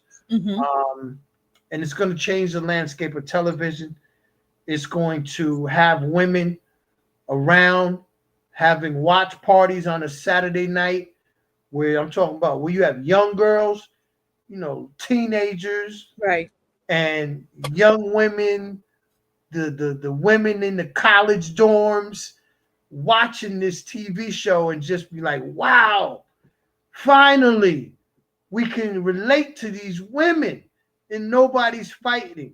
And again, this is the kind of hysteria I want to bring. I remember when I was in college, and this was the heyday of General Hospital, Luke and Laura. I remember that. It was crazy. Every girl on campus was running. I think it was you 3 o'clock you schedule your classes around General to Hospital. go on. It wasn't even General Hospital. It was Luke and Laura. Yeah. I was like, you gotta be kidding me. But my mother and them, they grew up on soap operas too. But that, I just never really witnessed anything like that before. So, and I thought about this as I started to become a creator of what I wanted to do, how I wanted to impact, what type of content, all that. And I thought about Luke and Laura. If I can create that type of hysteria and excitement, then I'm definitely going to be a winner. And these first 2 television series, it's going to have the Luke and Laura effect. All right. Yes. So we have people from all over the world watching the Black Business Network. What advice would you give aspiring media professionals who want to create impactful content just like the one that you're talking about that you created? Do it. Nothing is going to stop you. Nothing can stop you except you. Because number one, you have a phone. There's so many people out there creating just off their phones alone.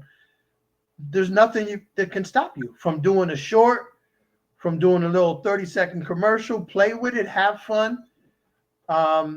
Do something that you love. Talk about something that you love. Talk about something that you can imagine, right? And just let your creativity go. Like when we were young kids, we used to always imagine things. Like for guys, you know, you're imagining hitting that home run and you're going through the motions and you're running around. You can imagine things like that. So let your imagination just go. No limitations. You can go any place in the world with your imagination. So again, the only thing that's going to stop you is going to be you. And then when you start to meet other people, other creators, then synergies are developed and relationships are formed. And before you know it, you have a team that you're working with. And you know, ultimately, if you're blessed enough and you don't sleep and you make sacrifices, you'll have your own media company running your own company and being able to really take control of your destiny and in the form of what you want to put out there. And I'm just getting started. Trust me, my goal is to really just change the landscape of Hollywood. And that was my next question.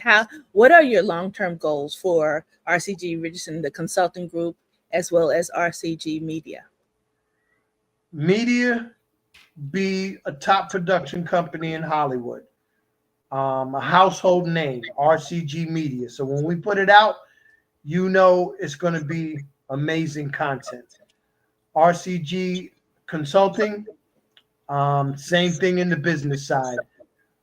Innovative, working with the emerging companies, helping them grow, giving them the resources, leveraging them with the connections that they're able to form, and take all these companies global.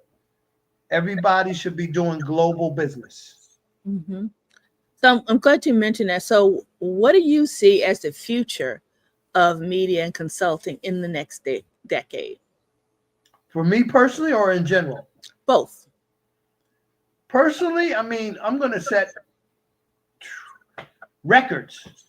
I'm going to set records, right? My team, we're going to set records in Hollywood for the content that we're going to put out. We're going to create stars because I like working with people that don't have a name yet, but they're committed, they're dedicated, and they just haven't received that opportunity.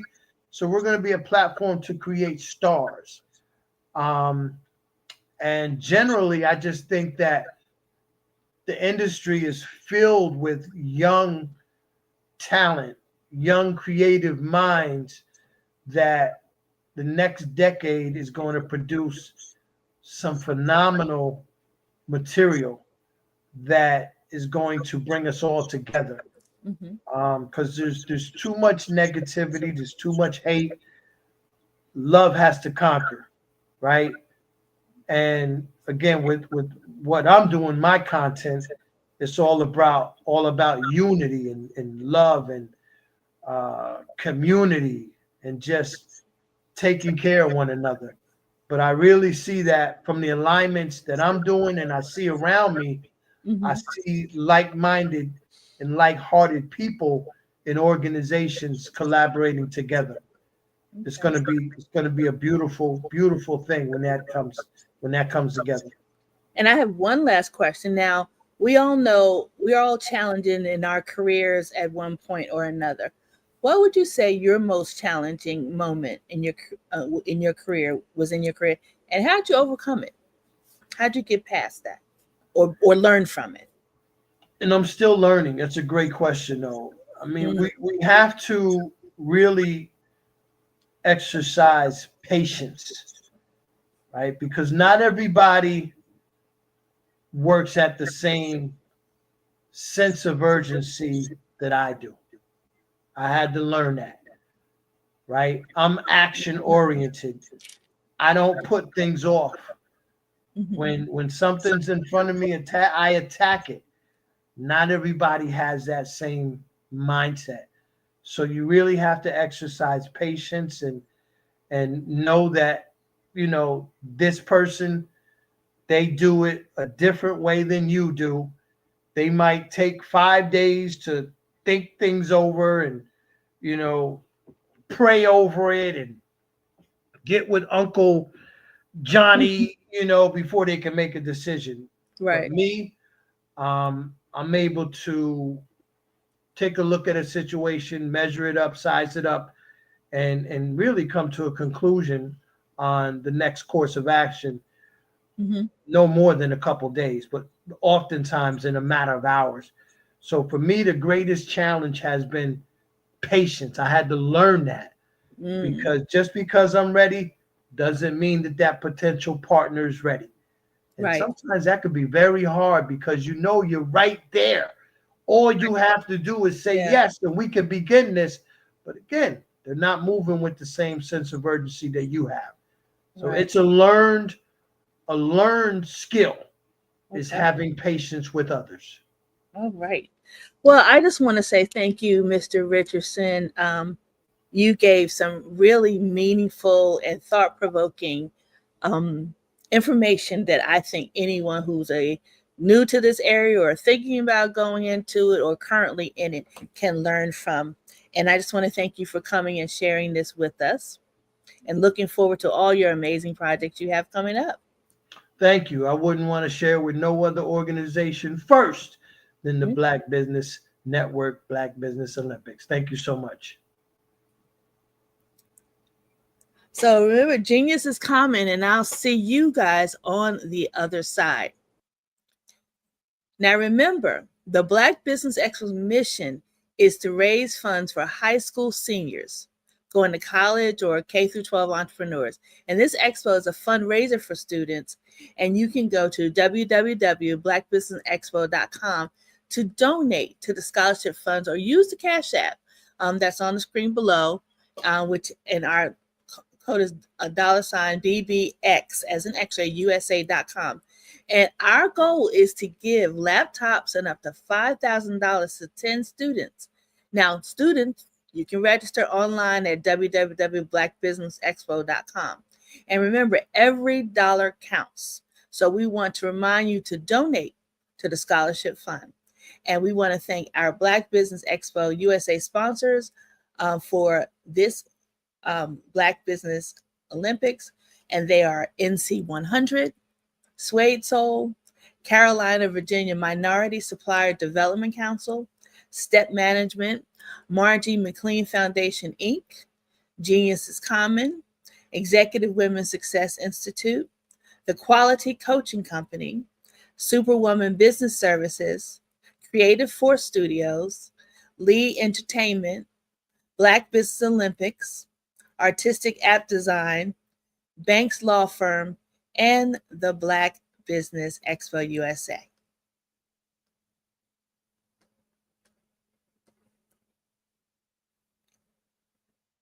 Hello, I am Dr. Eric Kelly III, the visionary strategist and founder of the Black Business Olympics.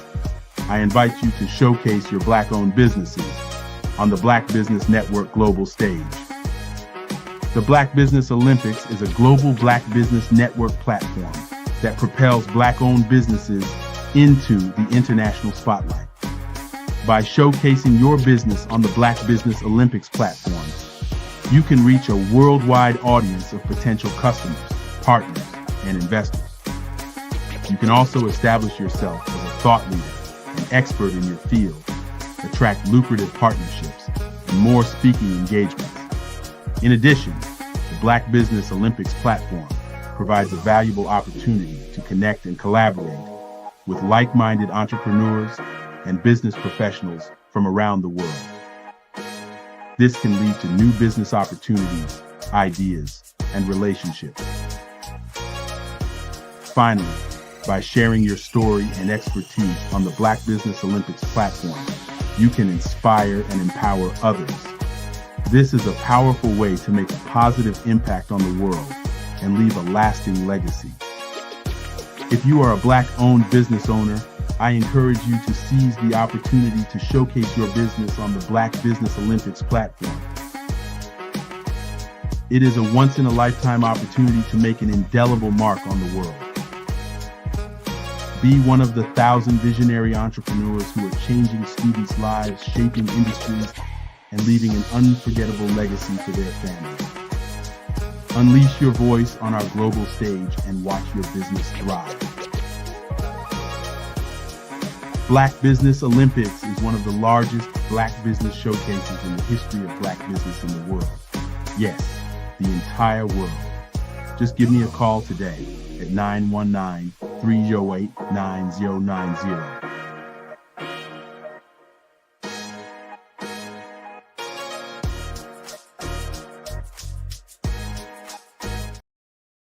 Over the past few years, we've seen the growth of existing and new initiatives focused on financial inclusion, building global networks, and reducing the wealth gap in response to the idea there's not enough seats at the table.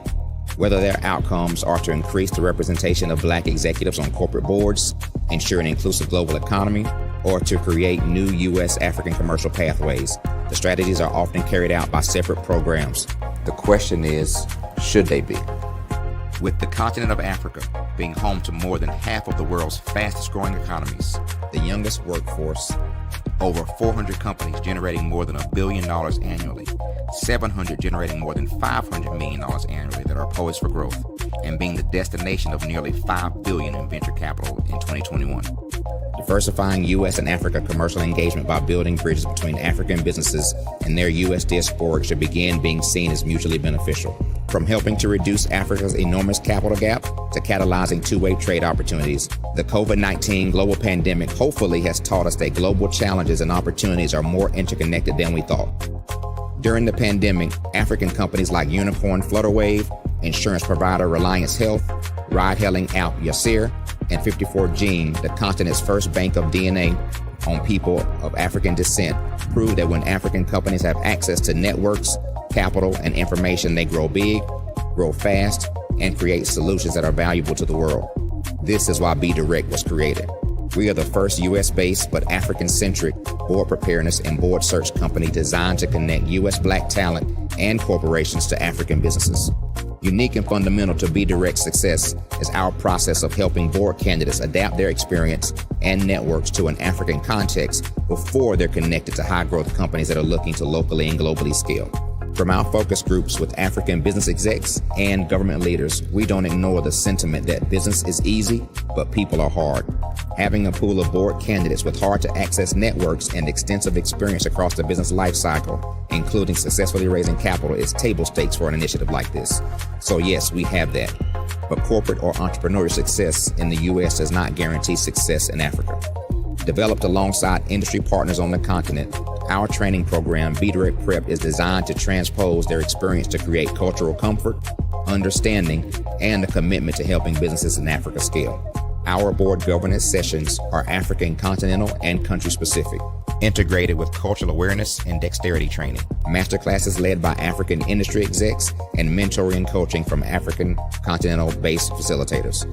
But even more unique to Be Direct Prep, we cap off our training program with an immersion trip to help candidates that have not been to Africa before see and feel Africa's complexity and opportunity from African soil.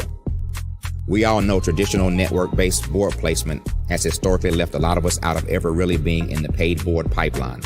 Our strategy supports the work of many great organizations that are successfully filling seats at U.S. board tables by creating more tables for those that are still left on the sideline. It's time to start seeing the role and value of U.S. Black talent and businesses on the continent of Africa differently.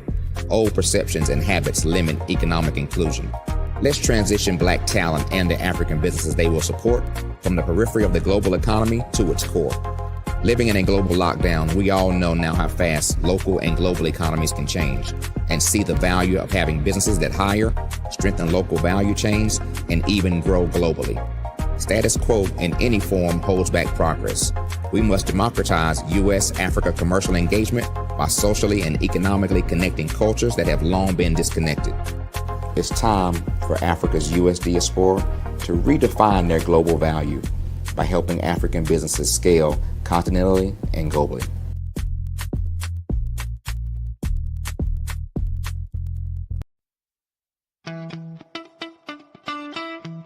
How many times have you been asked to help someone you didn't even know, a student, a business entrepreneur, or did you ever even ask, where did they end up?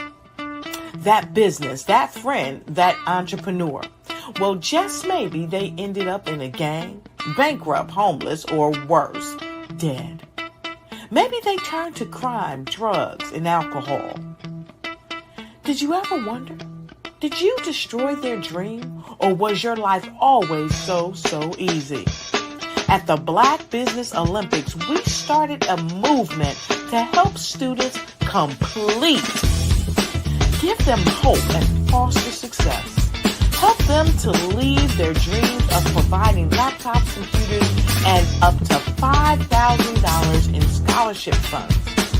Today, we ask you to help a student, a business owner, or an entrepreneur to realize their dream by sponsoring them, supporting them, and buying from them. Consider this. With $1.6 trillion in our Black community, we only ask for a small donation for our students, our businesses, and our entrepreneurs. And you can change a life today. So I ask you, what are you going to do? Sit on the sideline and watch our students in high school be losers, miss out on their dream from lack of resources? Or are you going to donate to the movement and change their future and yours as well? Give us a call today at 919-308-9090. Change their life by investing with action to the Black Business Olympic Fund. The Black Business Olympics, one of the largest business showcases of Black business in the history of the world.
Dr. Eric Kelly III and a host of phenomenal speakers from all around the globe for this 7-day virtual event that you don't want to miss.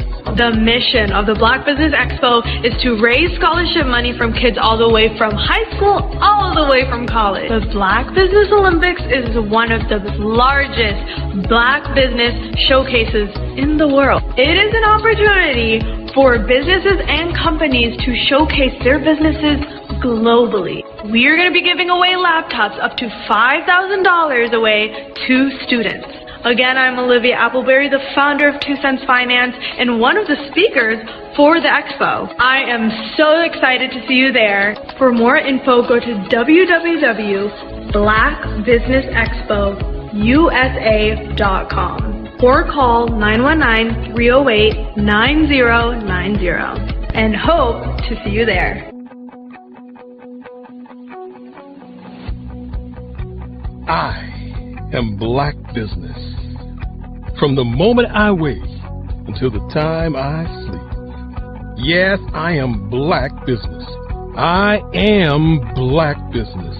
Tell me, are you Black Business? I am Black Business. Do you support Black businesses? Listen, I support Black business because I am Black Business. Black Business Expo, one of the largest business showcases in the history of Black business in the world. The world! Sign up today at www.blackbusinessexpousa.com or call 919-308-9090. I am Black Business. I am Black Business. From the moment I wake until the time I sleep, I am Black Business. I am Black Business. Are you Black Business? I am Black Business. Do you support Black businesses? I support Black business because I am Black Business. Black Business Expo, one of the largest business showcases in the history of Black America in North Carolina. Join Dr. Eric Kelly III and a host of phenomenal speakers from all around the globe for this 7-day virtual event that you don't want to miss. The mission of the Black Business Expo is to raise scholarship money from kids all the way from high school, all the way from college. The Black Business Olympics is one of the largest Black business showcases in the world. It is an opportunity for businesses and companies to showcase their businesses globally. We are going to be giving away laptops up to $5,000 away to students. Again, I'm Olivia Appleberry, the founder of 2 Cents Finance and one of the speakers for the expo. I am so excited to see you there. For more info, go to www.blackbusinessexpousa.com or call 919-308-9090 and hope to see you there. I am Black Business. From the moment I wake until the time I sleep. Yes, I am Black Business. I am Black Business. Tell me, are you Black Business? I am Black Business. Do you support Black businesses? Listen, I support Black business because I am Black Business. Black Business Expo, one of the largest business showcases in the history of Black business in the world.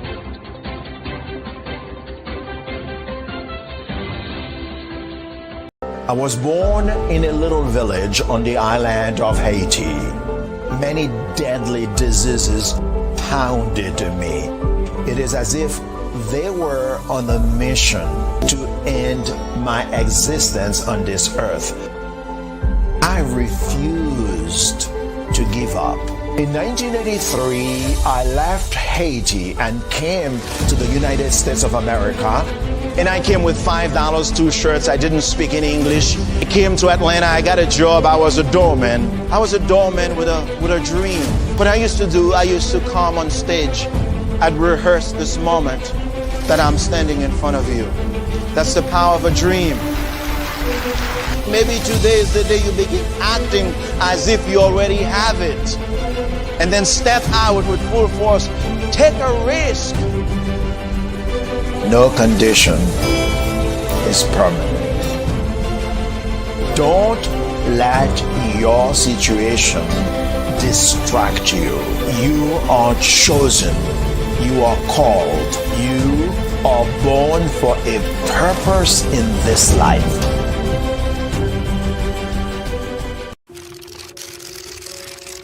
Bravery is not the absence of fear, but the ability to overcome it. We stand for those who defy suppression, who speak out, and those who walk the road less traveled. Everyone deserves to be seen and their voices to be heard. We're sparking a movement, growing a community of creators united by the desire for freedom, choice, equity, and ownership. At Fanbase, it's all for one and one for all. We support each other to guide, promote, and uplift you in a place where you can unapologetically be yourself.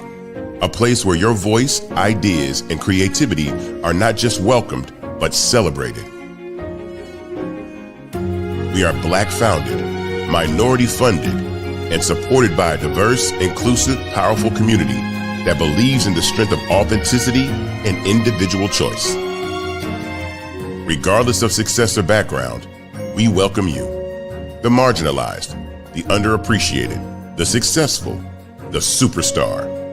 We're for all who seek a space to express themselves freely, where they are rewarded for being their authentic, true self.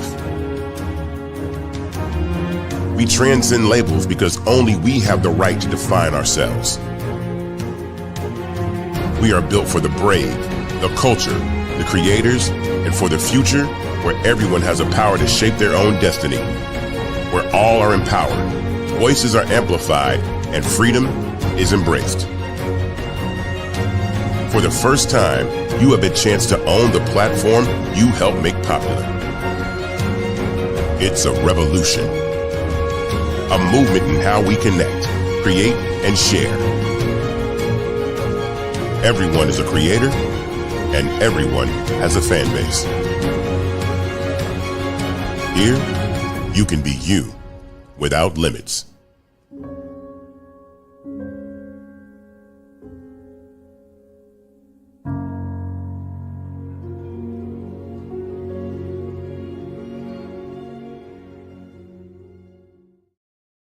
Absolutely. So our coaching program help people that have the lack of time, that lack strategies, and lack the confidence to go after their dream life. So we help them implement tools. We help them implement, I love to leave the inherited lack of finances or the education behind finances. But it wasn't until I lost my firstborn, my only son, that life changed for me. And where I was going after it all, living the corporate life, hit my 6-figure income, and living in my dream house with my dream man, driving my dream car. Wow. I nearly lost it all. Wow. When I lost my son. And so I realized it only takes one financial catastrophe that can change your entire life. That's what made me start All New Beginnings. Because no matter what's going on in life, there's a new beginning. And because of that, we develop a program called Wise Minded. My little slogan is, don't just dream it, let's live it. If they want to connect with you or work with you, what is the best ways for them to be able to do that? Well, for my social media guru, you can connect with me on every single social media platform as Tanya T. Rose. Did you know women represent just 3% of Fortune 500 CEOs and less than 15% of corporate executives at top companies worldwide? Have you wondered what the secrets are to getting into the top ranks, whether in the private or public sector? Do you want to figure out how to stop being held back in your career or passed over for promotion? Then you're in the right place. Hi, I'm Dr. Madeline Ann Lewis, President and CEO of the Executive Women's Success Institute. I have decades of experience in the military, the federal government, and corporate America, and my mission is to help women succeed and tap into their full potential. I want to reach 1 million+ women around the world to become the leaders they are meant to be. So if you want to move into a management or executive level position, or maybe you are a female veteran transitioning out of the military into business entrepreneurship, then reach out to the Executive Women's Success Institute at 301-693-3284. Let us get you on the fast track to success.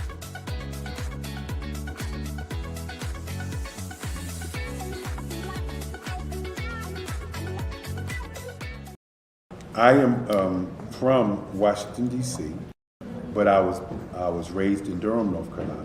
I came to Durham when I was about 5 or 6, and then I traveled back and forth to D.C. because it's where my people are from.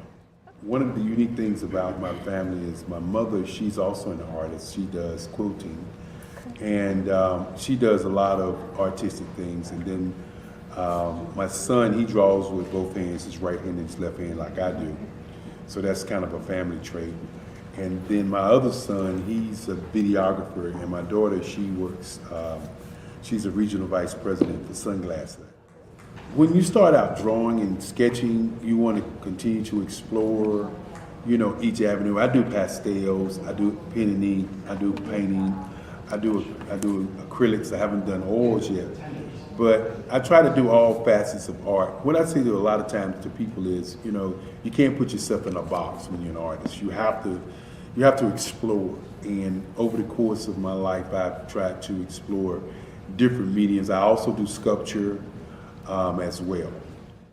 I choose my subjects by the intensity that they have in their faces, or the intensity that somebody is moving, because I do more than portrait drawings. I also do I do abstract, and then I do figurative drawing also. Well, what happened in this particular show is that I started out trying to come up with something that would be a little bit different than what everybody else is doing. So I was working on a Barack Obama show, and they wanted me to do some paintings of Barack. And so what I did was, because of the deadlines, I kind of did it kind of fast. And then I realized when I was doing it fast, I enjoyed it. And so then I started doing other pieces the same way, and I started to enjoy those pieces also. And so I came up with this particular style, and it's a style of lines and colors. And what's interesting is that when I was in college, I did a show called Lines, Colors, and I talked about the boldness of the blacks, the hotness of the whites, and this is how this has come about, later on in my life. And the colors comes from a lot of the entertainers that I work with, where they wear different colors. They don't wear, your plain reds or your whites. They wear different colors, and so that's also another piece of what's giving me the colors. The subtitle of this show is Faces That Speak Life. That's real critical. Faces that speak life. Each one of these pieces is a life source and a life energy that's being put on display for people that are looking at it. I always say in terms of my art, it's not important that I draw them. It's important what you get out of what I draw. I don't try to just draw it because you like it. People wanted me to do prints. I didn't do prints. People asked me to do different people, but the people that I choose are people that make a difference in the lives of people in the world. So the human landscape idea was, again, as I say, the lines represent your emotions, it represents your ideas, and it represents your journey as a human being. And that's why you get the different pieces and the different looks. And as you notice, I try not to do one look that looks alike another look.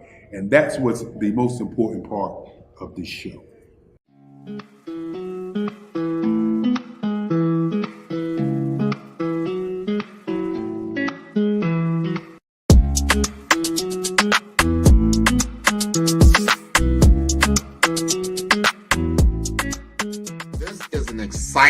Exciting time to be in digital marketing with the advent, the explosion of generative AI chatbots. They're better known as ChatGPT. There's Bard, there's Claude, there's all kinds of this new one came out called Gemini. There's so many different tools that really what it comes down to is that it's made my business more precise. I can do things more quicker, I would say, and to elevate my brand messaging to a level that allows me to be as creative as possible.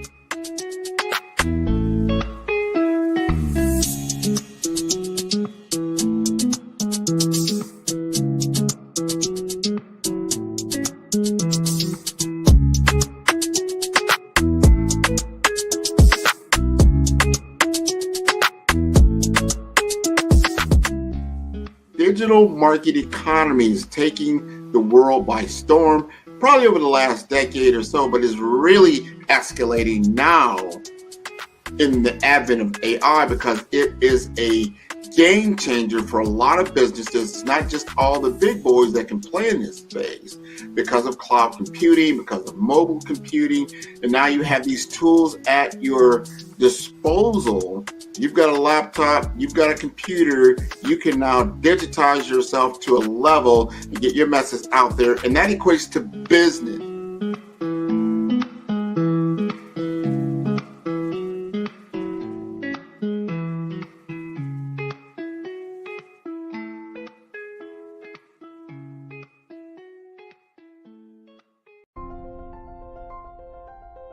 What if you could build your own city? A place where every child can find nurturing people to help them achieve their full potential. A place where every adult can access job training support. Where health education is abundant. Where social justice ruled the land. A place without limitations. Welcome. You have arrived at STEM City USA. It is what every city should be. A safe and trusted community where you find people and resources to help you become everything you are and beyond. STEM City is unlike anything you have ever experienced. It is a digital twin of the world around you, only better. STEM City is about energy and soul renewal. It is more than a digital world. You can almost feel the power of live cultural events, music, and theater. STEM City promises a better future for children with caring mentors and hands-on activities with dedicated tutors to support our youth. STEM City is your passport to a healthy lifestyle with weekly events addressing our community's many issues. STEM City is your financial well-being with helpful information on wealth management, career advancement, job training, and so much more. STEM City is the community you deserve. It is the city where your dreams can come true. STEM City USA, a place in the sky that is accessible to all who reach for the stars.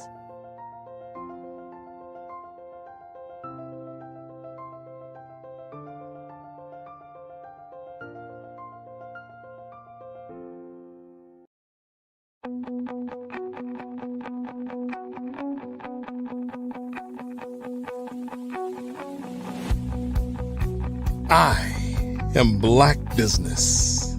From the moment I wake until the time I sleep. Yes, I am Black Business. I am Black Business. Tell me, are you Black Business? I am Black Business. Do you support Black businesses? Listen, I support Black business because I am Black Business. Black Business Expo one of the largest business showcases in the history of Black business in the world. The world!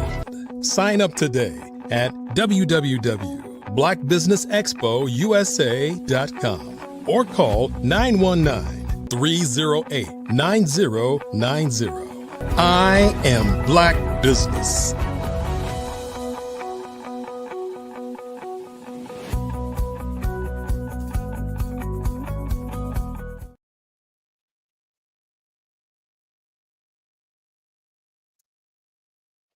Good day, business owners, entrepreneurs, thought leaders, and corporations. Welcome to the Black Business Network. My name is Janine Biggins, and I am your business moderator for this session of the Black Business Network. Now, the Black Business Network is a 24-hour business network showcasing Black businesses, business owners, entrepreneurs, and thought leaders worldwide. We have speakers from North Carolina, from London, Singapore, Africa, Japan, and cities all over the United States. The Black Business Network is a global community sharing business knowledge to empower, inspire, and educate businesses about business. Our next speaker is going to be Mrs. Clarissa Williams, aka Mama Rissa. Now, Clarissa Williams is the founder and executive director of the Youth Life Center of the Arts, which is a nonprofit organization that is a trailblazer in adolescent care, specializing in arts-based programs, including martial arts, culinary arts, theater, and more that build character, confidence, and self-esteem. Transforming young lives through mentorship, academics, hands-on training, internships, and college-bound students, meeting them where they are and not looking back toward success. Get ready, everyone, as I present to you Clarissa Williams. Welcome, Mrs. Clarissa.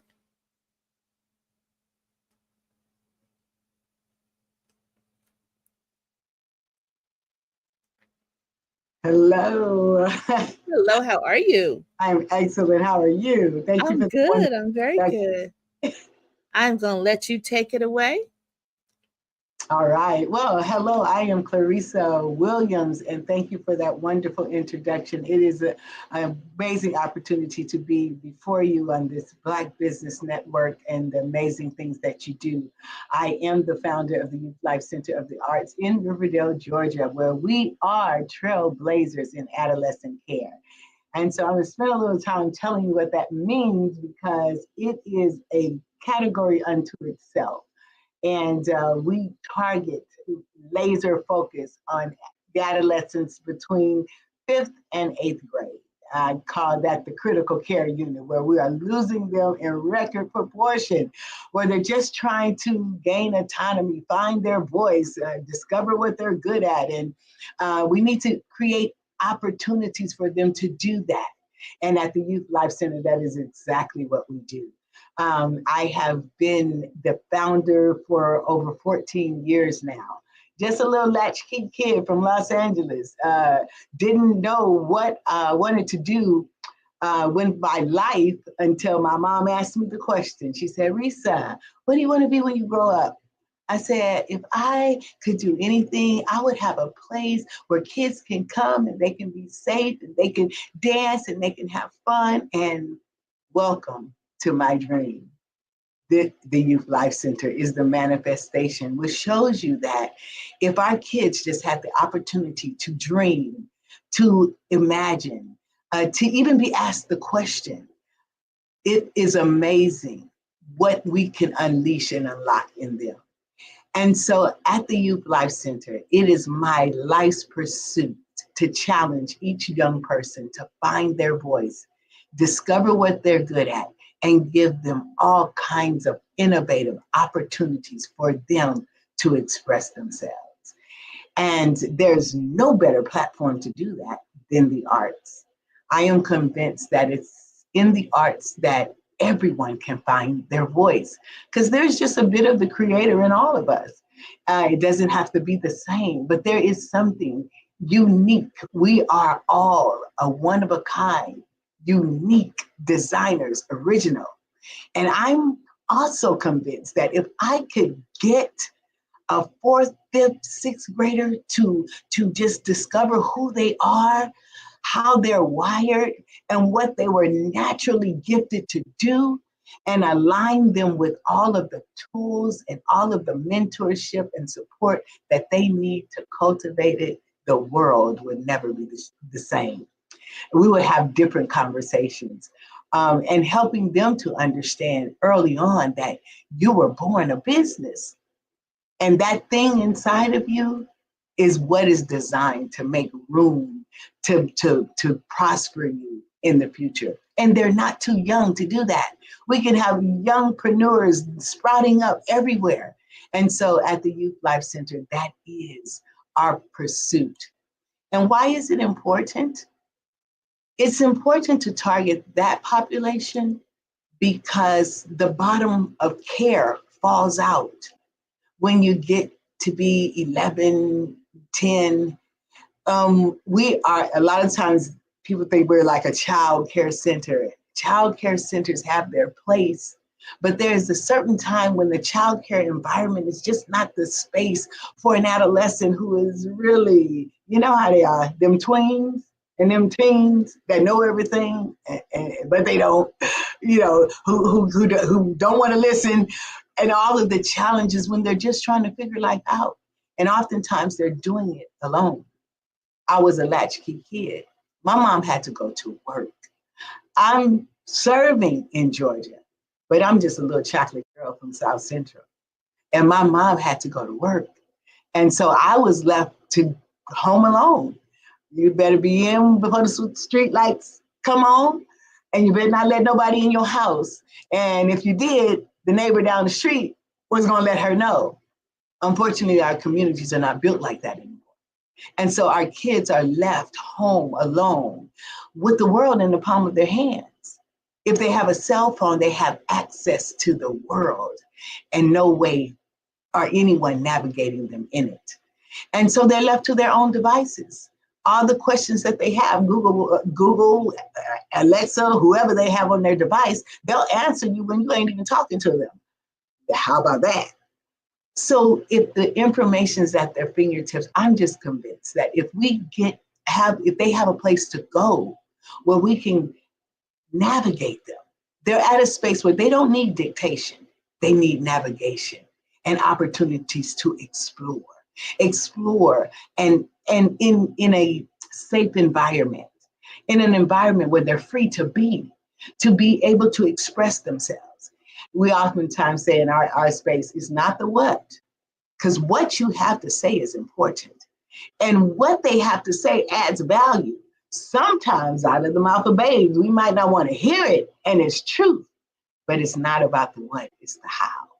So in this space, it's teaching them how to get your point across, how to communicate, how to build those soft skills, those life skills that home ec is no longer in school. Okay, I'm not gonna be dating myself. Listen, we had home ec and they taught us some things, you know, your way around the kitchen, your way, you know, they taught us some things that the kids are not getting anymore.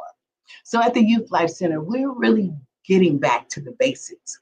Because one thing that we're convinced of, it doesn't matter how talented you are, if your character can't keep you where your talent takes you, then it's a waste.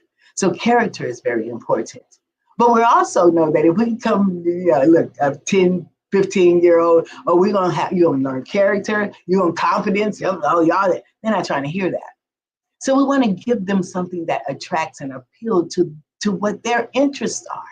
Because once you tweak their interests, it creates the buy-in that they need. And then you infuse all of the life skills, all of the character building components that will allow them to not only make it, but be able to maintain and thrive in the space that they have done the work to get in.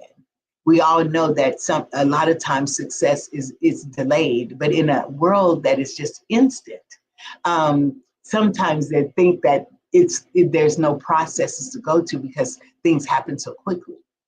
But one thing when it comes to the arts and what we do at the Youth Life Center, a production-based organization that allows different parts of a production to come together. Children learn how to work as a team. They learn the lights matter, the props matter, the script matter. Every aspect that it takes to put it together matters, and they have to do it all. So they learn the value of team and communication. So arts is that not only is music a universal language, but the way that we introduce the arts, it allows them to learn the skills that it takes to be successful in areas of their lives: organization, planning, budgeting. This year, the youth are rewriting fairy tales, fables. And in these fables, they're rewriting it, have to stay true to the essence of what the lesson of the fable is, but they have to budget. They have to do it from top to bottom. So how we infuse the life lessons in budgeting, listen, your mom has to budget too. All you have is X amount of dollars. And in those X amount of dollars, this is all that you got to do. So we bring in the life lessons of understanding this is everything that you need to get what you want done. So this is how your home works. And so we are able to have life lessons that they can see and have a parallel. And it allows them to bring what they learn from school to life and see the relevance thereof. Another reason why it's important to reach this population is because we're continuing to build educationally on broken pieces. We can't build on broken pieces. Academically, our children, the youth, the adolescents, that specifically that targeted population, 5th through 8th grade, the survivors of us all from the pandemic, but more so with them when it comes to reading and math, because they were kind of forced to get back into the game and pick up where you left off, and we're building on broken pieces. So at the Youth Life Center, we want to level the playing field. I want to meet every child where they are. Because if you cannot add and subtract, you can't multiply and divide. But of course, our systems are not designed to go back. So we want to be the gap fillers and let their self-esteem be built. We have a pilot group that we're doing just that. And when I tell you that when kids get the confidence that they need and understand that their grade are not what people say they are, and I told my team, don't tell me another time that a child can't read. They may not know how, and that's our job to teach them. But the minute you tell a child what they cannot do, it sends something to their psyche and they will struggle. They will believe. Those are the self-limiting beliefs and then the beliefs that we have cast on them. So don't tell them they can't. They don't know how. The only thing I want to know is that you want to. Because if you want to, at the Youth Life Center, we will help you. And so and a lot of times when they get in the school space, their peers, pressure, feeling bad about not knowing what they should know. And we have to stop casting blame and just fix the problem. Find out where they are. Stop building on broken pieces. Meet them where they are and build from there. Because once you get it, you got it for the rest of your life. And then if we can make it fun and infusing, and then they can connect it with a real life, listen, I'm not struggling with kids to do work because they can see the relevance in it and they can see the benefit of their hard work. If you haven't figured it out yet, this is my oxygen and this is what I was born to do. And I love to do it and do it with all of my heart. I know that when I was growing up in South Central, in middle school, I just wanted a safe place to be. As we know, the world and in its ever-changing space, we know that things and problems are happening with kids, and younger kids are doing things now that was never thought of. And they just need safe spaces. safe spaces where they can find their voice and discover what they're good at. And I am just so proud that we have been able to impact so many people. But I also come to the understanding that it doesn't matter how much that we empower our children, speak life to them. I'm on a team. I am Team Mama Risa. Team Mama Risa, and have a wonderful network of people that support. Can't do this by myself. So I have a great team that supports. But I also have parents. We also villainize our parents. Parents, they don't and they won't, they can't. Listen, let's stop attacking people. Let's meet them where they are, because our parents are people too. Our parents are people too. And they were a person before they were a parent. And sometimes they're doing the best that they can with what they have and what they know. And so the benefit of being connected in this space, we are a professional organization with a family feel. We are team family. So when you come to the Youth Life Center, when you come to the Youth Life Center, we are a part of your team. And I want to see everybody win. And what I realize is, listen, we're not doing the children without the parents. Because I want to teach them how to dream. Blow the dust off of your dream. You were a person before you were a parent. What did you want to be when you grew up? And so the Parents Are People Network is how we begin to allow the parent just to breathe again, believe again. Because when you start believing and dreaming and remembering and start putting things in motion and your children see you win, that'll encourage them to win as well. Sometimes we often get distracted by the vicissitudes of life that is encroaching on all of us. We have to build our own communities of support. And so we encourage our parents to consider becoming a part in a space that will challenge you, because they too were born a business. We have what we call becoming the CEO of your life. And that's just what we use as a platform to inspire our parents to realize your home is a business. And anything that is not functioning, it's only because your standard operating procedures is just not in place. And if you would allow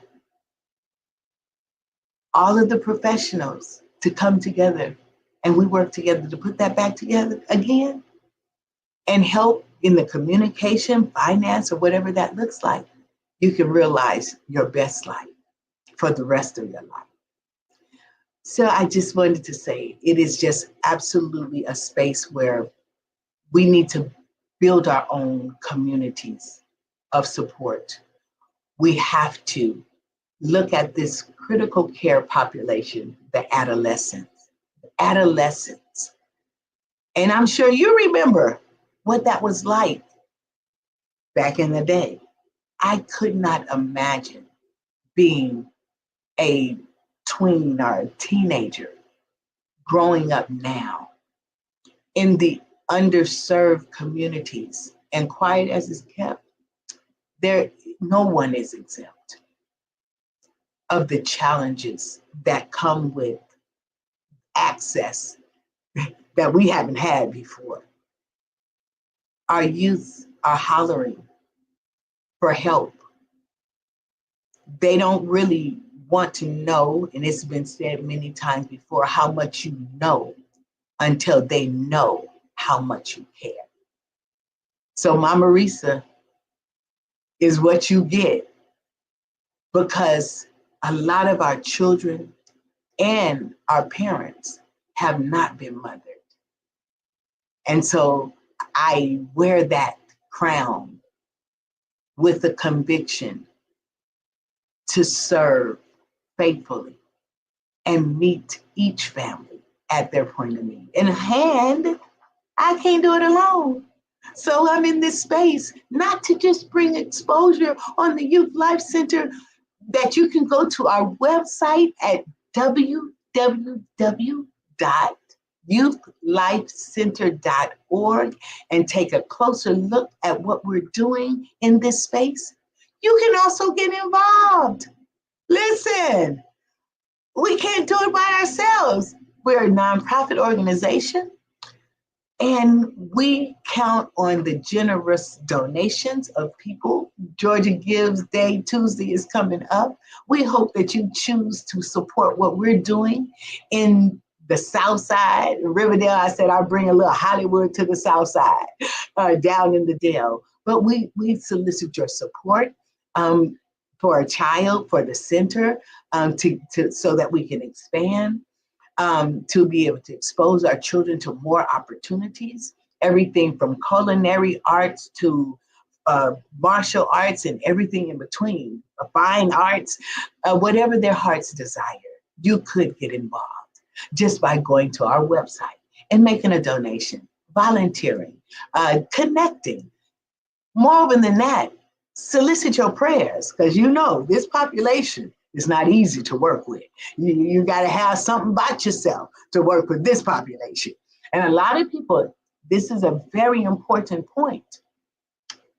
A lot of people leave them to their own devices because, their attitude, they just, this is not the time to take your hands off. Like I said, they don't need dictation, just navigation. They're just trying to find their way, just like you and I had to find our ways. How many people came along on your journey? Do you remember that voice, that one word, that person that encouraged you when you thought you weren't going to make it, even when you gave up, helped you get back on your feet? They're no different. And so they need you. We need you to support so that we can continue to do what we do in excellence. I'm just super excited about the future of the Youth Life Center as we are looking into expanding to provide training, job readiness for our youth so that they can be able to be competitive in current job market. But moreover, in the job market, not only were we all born a business, I want to spark the entrepreneur spirit inside each one of them, because we all have a gift that just needs to be cultivated. So if we can spark that thing, the Black Business Network, show them how people do what they do and what's in them and pull it out and market it, promote it, support it. Listen, we'll be raising up some giants, independent, self-reliant, supporting communities, building communities. There's no limits. If we can believe it, if we can see it, if we can think it, we can achieve it. And we have to do it together. I am Clarissa Williams, also known as Mama Risa, also known as the mover, the shaker, the great motivator. And I'm here to do just that, fulfill my purpose on this journey called life. And I'm so glad that you have shared this moment and have peeked into this vision, and hope that you would align with our mission and support us. Visit www.youthlifecenter.org. What if you could build your own city? A place where every child can find nurturing people to help them achieve their full potential. A place where every adult can access job training support, where health education is abundant, where social justice ruled the land. A place without limitations. Welcome. You have arrived at STEM City USA. It is what every city should be. A safe and trusted community where you find people and resources to help you become everything you are and beyond. STEM City is unlike anything you have ever experienced. It is a digital twin of the world around you, only better. STEM City is about energy and soul renewal. It is more than a digital world. You can almost feel the power of live cultural events, music, and theater. STEM City promises a better future for children with caring mentors and hands-on activities with dedicated tutors to support our youth. STEM City is your passport to a healthy lifestyle with weekly events addressing our community's many issues. STEM City is your financial well-being with helpful information on wealth management, career advancement, job training, and so much more. STEM City is the community you deserve. It is the city where your dreams can come true. STEM City USA, a place in the sky that is accessible to all who reach for the stars.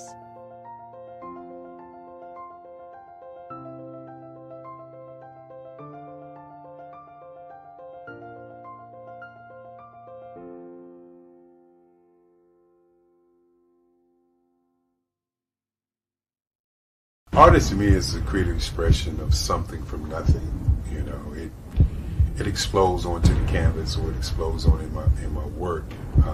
One of the things that I try to do more than anything is I try to just give the lines and the movements and emotions and the expressions to what I do. Art really means to me a chance to express how I feel deep down inside. Most of my art begins as a thought that I might have, you know, whether it's sports, whether it's history, whether it's a woman or a man. It pretty much starts as an idea of thought before I get into the actual image of what I'm going to draw. I do a lot of historical pieces. I was a history minor in college, and I love to do history pieces. And a lot of times I'm thinking about history, and then I try to make that history impact you as you look at it. That's one of the reasons I do pictures so large. People ask me, why do I do the pictures so big? And I tell them, I want the piece to impact them as they're looking at it, to kind of dominate them, dominate their space. And most of my pieces I try to do off page. I don't try to do anything that's going to be in those four corners or in a square. And I want your imagination to be a part of the piece that you're looking at.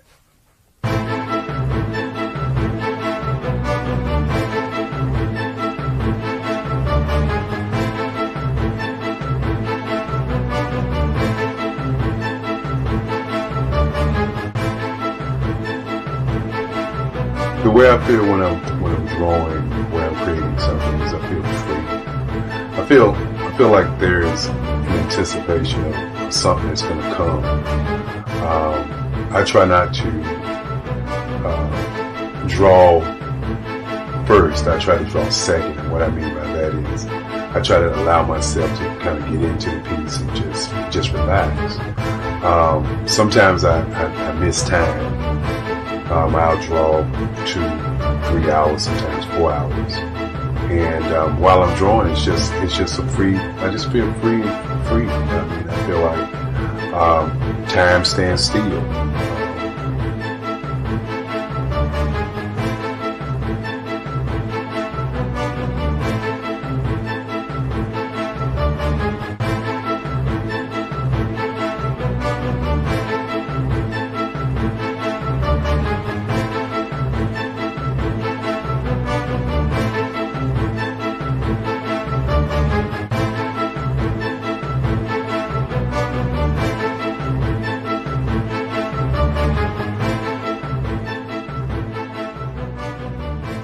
That's what it's all about in terms of the lines and the colors of my work, is to get an expression, to go deeper and past just what you see on the surface, but to go in and try to find an expression that everybody gets a different taste of what that expression is, whether it's anger or whether it's being happy or whether it's being, kind of calm or nonchalant.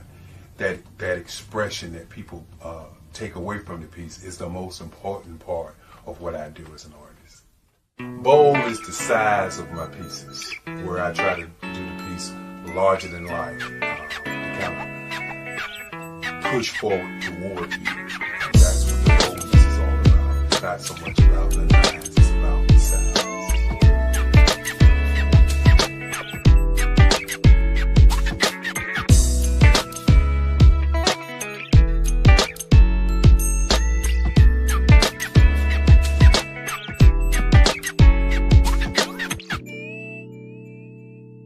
The Face of Change art show is inspired by my mother, but more importantly, it's a historical moment in time as the pieces depict different emotions and expressions of Barack Obama. The 44th president is indicative of the 44 pieces of art that I have done in this particular collection. When you begin to think about expressions and portraits, this is a portrait gallery of expressions of what transpired as Barack Obama ran for office. Some of the pictures are abstract and some are expressionistic. And I combined both of those forms of art to create this collection of art pieces.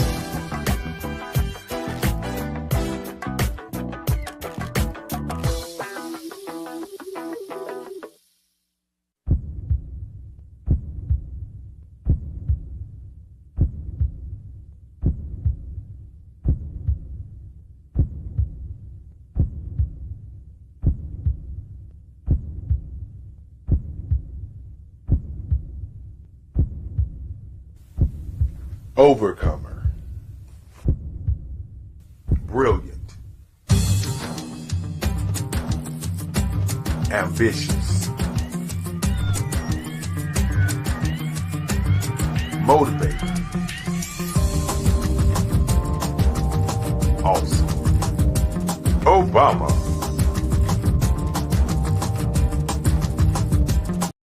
I am from Washington, D.C., but I was raised in Durham, North Carolina. I came to Durham when I was about 5 or 6, and then I traveled back and forth to D.C. because it's where my people are from. One of the unique things about my family is my mother, she's also an artist. She does quilting, and she does a lot of artistic things. And then my son, he draws with both hands, his right hand and his left hand like I do. So that's kind of a family trait. And then my other son, he's a videographer, and my daughter, she works, she's a regional vice president for Sunglasses. When you start out drawing and sketching, you want to continue to explore, you know, each avenue. I do pastels, I do pen and ink, I do painting, I do acrylics. I haven't done oils yet. But I try to do all facets of art. What I say to a lot of times to people is, you know, you can't put yourself in a box when you're an artist. You have to explore. And over the course of my life, I've tried to explore different mediums. I also do sculpture as well. I choose my subjects by the intensity that they have in their faces, or the intensity that somebody is moving, because I do more than portrait drawings. I also do I do abstract, and then I do figurative drawing also. Well, what happened in this particular show is that I started out trying to come up with something that would be a little bit different than what everybody else is doing. So I was working on a Barack Obama show, and they wanted me to do some paintings of Barack. And so what I did was, because of the deadlines, I kind of did it kind of fast. And then I realized when I was doing it fast, I enjoyed it. And so then I started doing other pieces the same way, and I started to enjoy those pieces also. And so I came up with this particular style. And it's a style of lines and colors. And what's interesting is that when I was in college, I did a show called Lines, Colors, and I talked about the boldness of the blacks, the hotness of the whites, and this is how this has come about, you know, later on in my life. And the colors comes from a lot of the entertainers that I work with, where they wear different colors. They don't wear, you know, your plain reds or your whites. They wear different colors, and so that's also another piece of what's giving me the colors. The subtitle of this show is Faces That Speak Life. That's real critical. faces that speak life. Each one of these pieces is a life source and a life energy that's being put on display for people that are looking at them. You know, I always say in terms of my art, it's not important that I draw them. It's important what you get out of what I draw. You know, I don't try to just draw it because you like it. People wanted me to do prints. I didn't do prints. You know, people asked me to do different people, but the people that I choose are people that make a difference in the lives of people in the world. So the human landscape idea was, again, as I say, the lines represent your emotions, it represents your ideas, and it represents your journey as a human being. And that's why you get the different pieces and the different looks. And as you notice, I try not to do one look that looks alike another look. And that's what's the most important part of this show.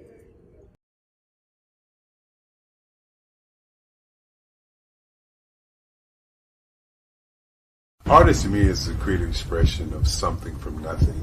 You know, it explodes onto the canvas, or it explodes on in my work. One of the things that I try to do more than anything is I try to just give the lines and the movements and emotions and expressions into what I do. Art really means to me a chance to express how I feel deep down inside. Most of my art begins as a thought that I might have, you know, whether it's sports, whether it's history, whether it's a woman or a man. It pretty much starts as an idea of thought before I get into the actual image of what I'm going to draw. I do a lot of historical pieces. I was a history minor in college, and I love to do history pieces. And a lot of times I'm thinking about history, and then I try to make that history impact you as you look at it. That's one of the reasons I do pictures so large. People ask me, why do I do pictures so big? And I tell them, I want the piece to impact them as they're looking at it, to kind of dominate them, to dominate their space.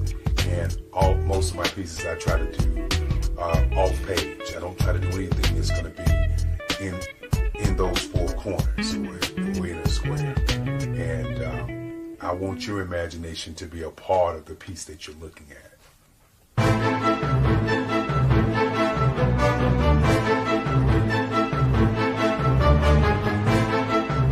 The Black Business Expo's mission is to raise funds for high school seniors going to college or K-12 entrepreneurs. This expo is a fundraiser for students. Please, you may go to www.blackbusinessexpousa.com to donate to the scholarship fund or use the Cash App at $BBXUSA. Our goal is to give laptops and up to $5,000 to 10 students. Students can register online at www.blackbusinessexpousa.com. Every dollar counts. Please donate to the Black Business Expo USA Scholarship Fund.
Dr. Eric Kelly III and a host of phenomenal speakers from all around the globe for this 7-day virtual event that you don't want to miss. The mission of the Black Business Expo is to raise scholarship money from kids all the way from high school, all the way from college. The Black Business Olympics is one of the largest Black business showcases in the world. It is an opportunity for businesses and companies to showcase their businesses globally.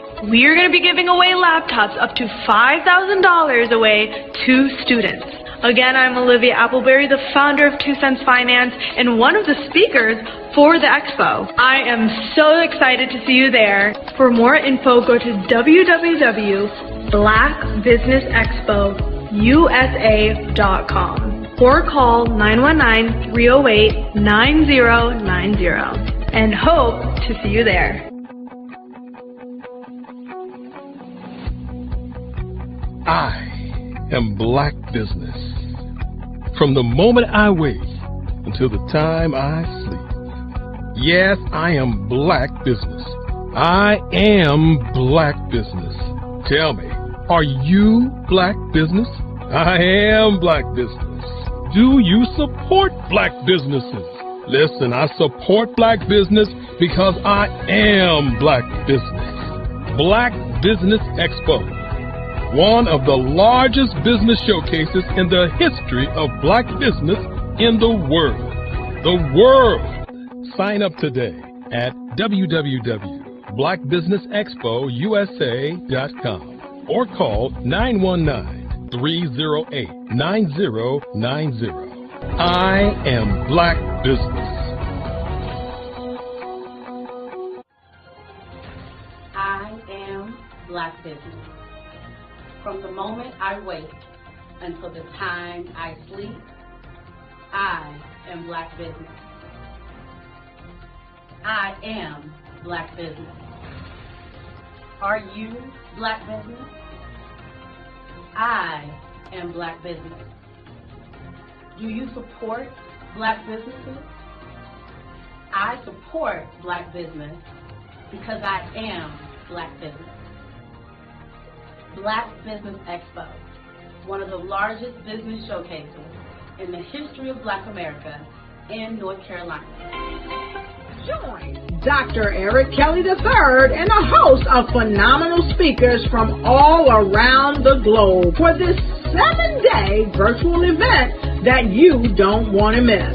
The mission of the Black Business Expo is to raise scholarship money from kids all the way from high school, all the way from college. The Black Business Olympics is one of the largest Black business showcases in the world. It is an opportunity for businesses and companies to showcase their businesses globally. We are going to be giving away laptops up to $5,000 away to students. Again, I'm Olivia Appleberry, the founder of 2 Cents Finance and one of the speakers for the expo. I am so excited to see you there. For more info, go to www.blackbusinessexpousa.com or call 919-308-9090 and hope to see you there. I am Black Business. From the moment I wake until the time I sleep. Yes, I am Black Business. I am Black Business.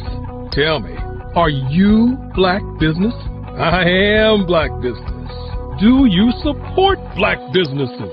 Listen, I support Black business because I am Black Business. Black Business Expo, one of the largest business showcases in the history of Black business in the world.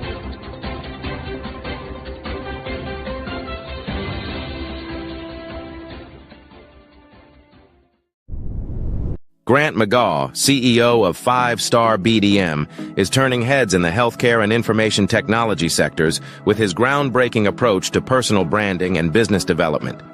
By challenging conventional strategies, he's setting a new standard for how executives present themselves and their businesses to the world. McGaw's expertise isn't just about standing out. It's about strategic guidance, generating leads, and building networks that propel executives beyond their competition. His focus on authenticity allows leaders to leverage their unique stories, driving exponential growth and success in their industries. Beyond branding, McGaw is a fervent advocate for diversity, equity, and inclusion in the workplace. He's committed to helping organizations cultivate environments where innovation and collaboration thrive through inclusive cultures. And for those eager to dive deeper, McGaw hosts the Follow the Brand podcast. Here, he unpacks the intricacies of personal branding and business growth, offering valuable insights for professionals eager to redefine their identities and share their narratives with the world.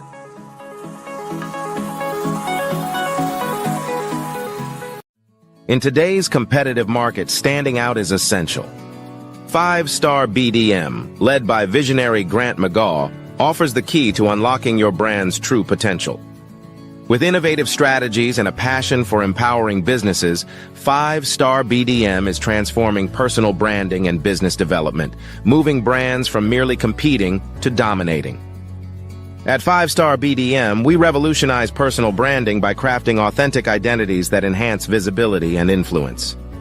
Our Brave Blueprint drives measurable results, ensuring a return on investment through tailored strategies.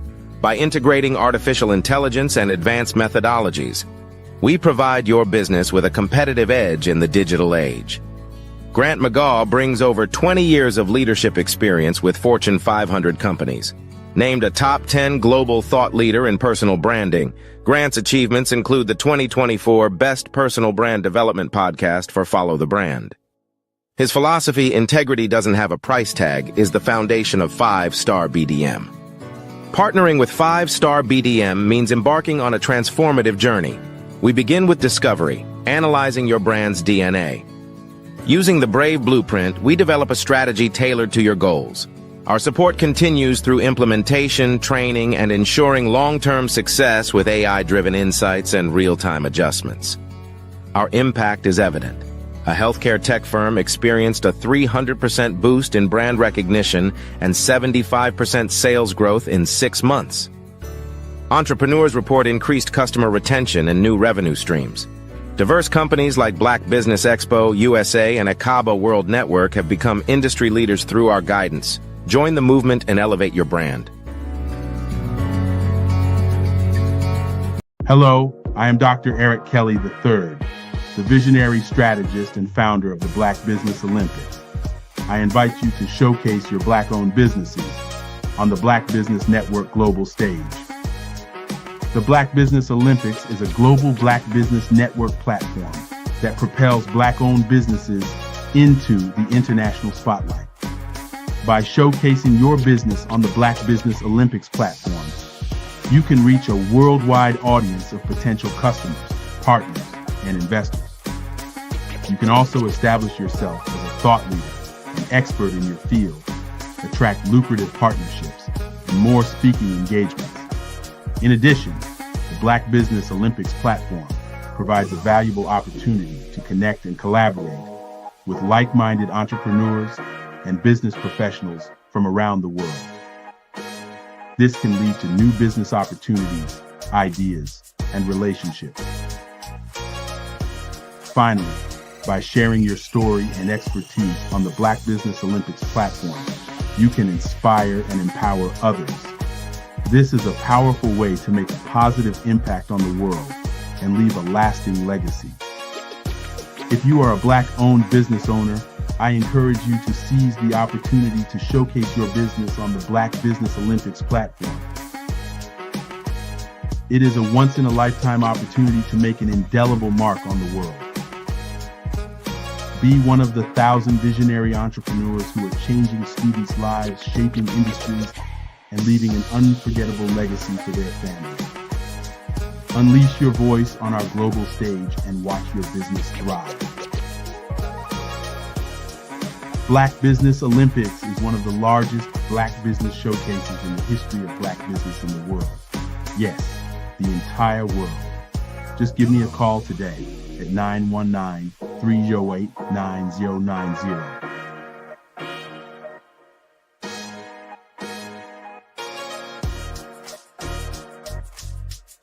The Black Business Expo's mission is to raise funds for high school seniors going to college or K through 12 entrepreneurs. This expo is a fundraiser for students. Please, you may go to www.blackbusinessexpousa.com to donate to the scholarship fund or use the Cash App at $BBXUSA. Our goal is to give laptops and up to $5,000 to 10 students. Students can register online at www.blackbusinessexpousa.com. Every dollar counts. Please donate to the Black Business Expo USA Scholarship Fund.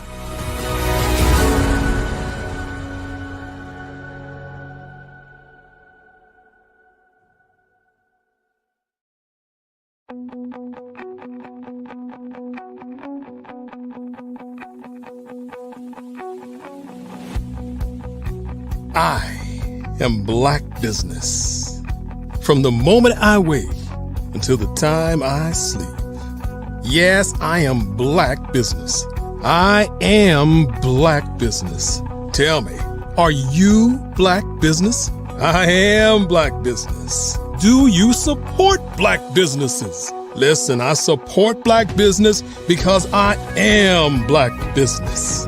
Black Business Expo, one of the largest business showcases in the history of Black business in the world.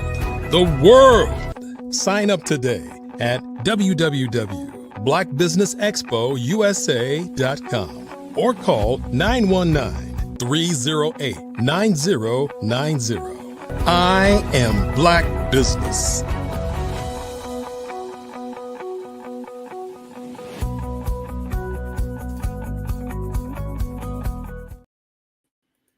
Hello, hello, hello. Good day, business owners, entrepreneurs, thought leaders, and corporations. Welcome to the Black Business Network. My name is Grant McGaw. I am the CEO of 5-Star BDM and the host of the Follow Brand podcast. And I am your business moderator for this session on the Black Business Network. The Black Business Network is a 24-hour business network showcasing Black businesses, business owners, entrepreneurs, and thought leaders worldwide. And we have speakers from North Carolina, London, Singapore, Africa, Japan, and cities all over the United States. The Black Business Network is a global community sharing its business knowledge to empower, inspire, and educate businesses about business. And what an incredible month it has been here at the Black Business Olympics. We have celebrated innovation, resilience, and the limitless potential of Black excellence. And I couldn't be prouder of the insights and connections that we have shared. And to close this monumental event, it is my honor to introduce a man whose vision and leadership have transformed Black entrepreneurship worldwide. Known as the godfather of Black Business Expos, Dr. Eric Kelly III is a global thought leader, humanitarian, and the founder of the very platform we are celebrating today. His dedication to economic empowerment and bridging communities across continents has inspired us all. Dr. Kelly's philosophy, turning imagination into compensation, is more than a motto. It is a movement. And today he will leave us with a final spark of wisdom to carry forward. So let's give a warm welcome to the visionary, the change maker, and the only Dr. Kelly, Eric Kelly III. Man, you know what? I'm gonna have to keep you going with me on tour. You know, I'm going to Africa to 9 nations. So, you need to get ready. So every time they get ready to introduce me, I'm gonna have you to come up and do that introduction so the world will know that we're working on, and I use the word working very seriously, we're working on changing the lives of businesses all over the globe. Grant, thank you so very much. And as we continue to say, genius is common. And I'll see you on the other side. Yes, indeed. Yes, indeed. Ladies and gentlemen, it's been one of those weeks, 7 days. Again, we have given you 145 speakers who have shared their lives with you, who have taken out the time to show you that it is real to be in business. Tonight, or today, or this afternoon, as we say, there are businesses who need to be connected. There are businesses who need to network. More importantly, there are businesses that need to show up. This evening, I just want to start out by saying what I've said so many times before. And for those of you who are the first, this is your first ride down this journey. This journey started in 2020 during the pandemic. And it was an idea that me and my mom had to do an event that would be 7 days long. And that 7 days long event has moved to be an event every month of the year. The first event was a test event. And we were surprised and shocked to get 36,000 people to come to our event on our first event. Our second event, as my mother said, let's do it quarterly after we did the first event. And that quarterly event gave us 48,000, then 50,000. And we ended up at the end of the year with over 100,000 people. You got to understand why the numbers came. The numbers didn't come because we bought advertising. The number came because we sold into people, that we communicated and networked with people. And then the following year, we did it 6 times. And by the end of that year, we had over 10 million people to come and listen to the words of Black businesses from around the country. When you begin your dream, your business, you have to be consistent. You have to collaborate, but more important, you have to listen. And so last year we did each month, 12 months in a row. And at the end of the year, the numbers were just staggering. And so this year, we've done it every month, and we've added a separate week in 3 of those months as we continue to build. And we have one more to go at the end of this year. We have one more to go at the end of next year. We have one more to go at the end of the following year, because our goal is to be a live network to share information with individuals and with business owners. The Black Business Expo is one of our sponsors, and their vision is to raise scholarships. Now, many times when you hear people saying they're raising money, you don't hear about how much money that they are raising.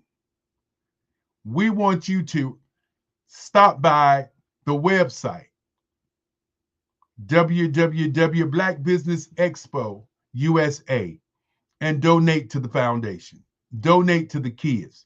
Because when you discover that the average age in the world is 27, in Europe is 26, in South America it's 28, in Africa it's 14.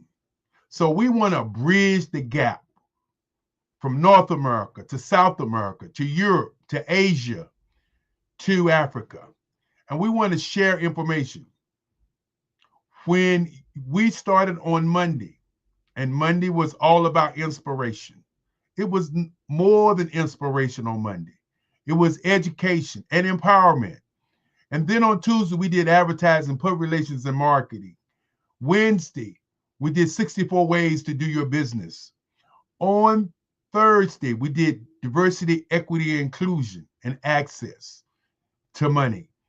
And then on Friday, we brought it home, Generation X versus Generation Z, how to bridge the digital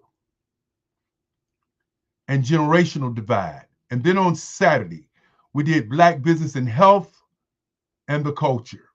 And then today we did Black business and innovation. What more do you want? Businesses from around the globe to come to you and share information to help you build your business. That's what it's about for us. And of course, for those of you who've tuned in for the first time, as I continue to say, this is something that started in 1989, as I look back at the records the other day. And then 1990, when we did our first Black Business Expo, only 98 businesses were there.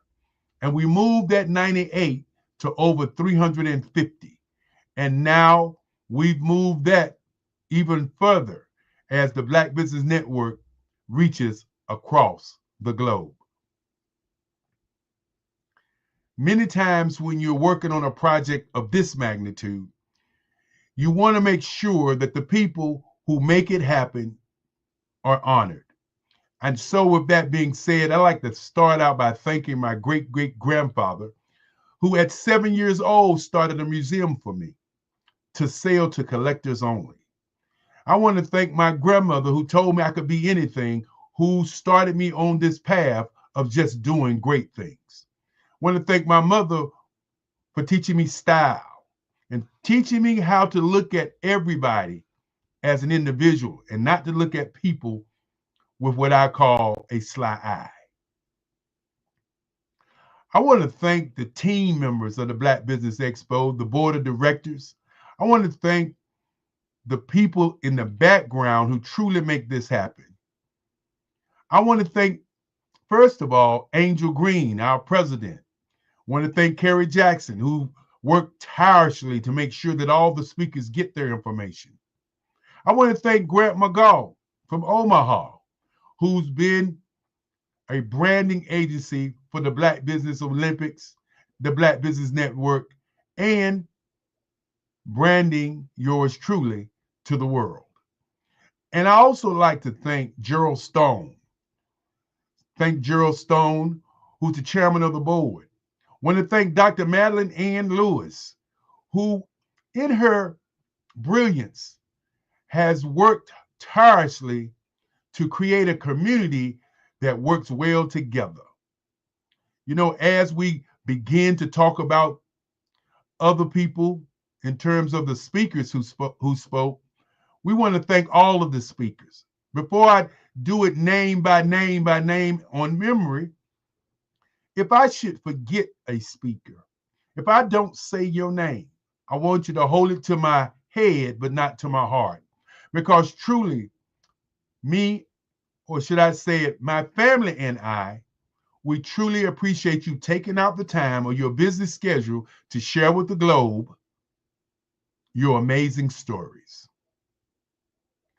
Tonight, today, or this afternoon, wherever you are, or tomorrow, because Australia is tomorrow. I want to say to each and every person that without you, this network would have never happened. Without you, we wouldn't be on this, what I call, journey.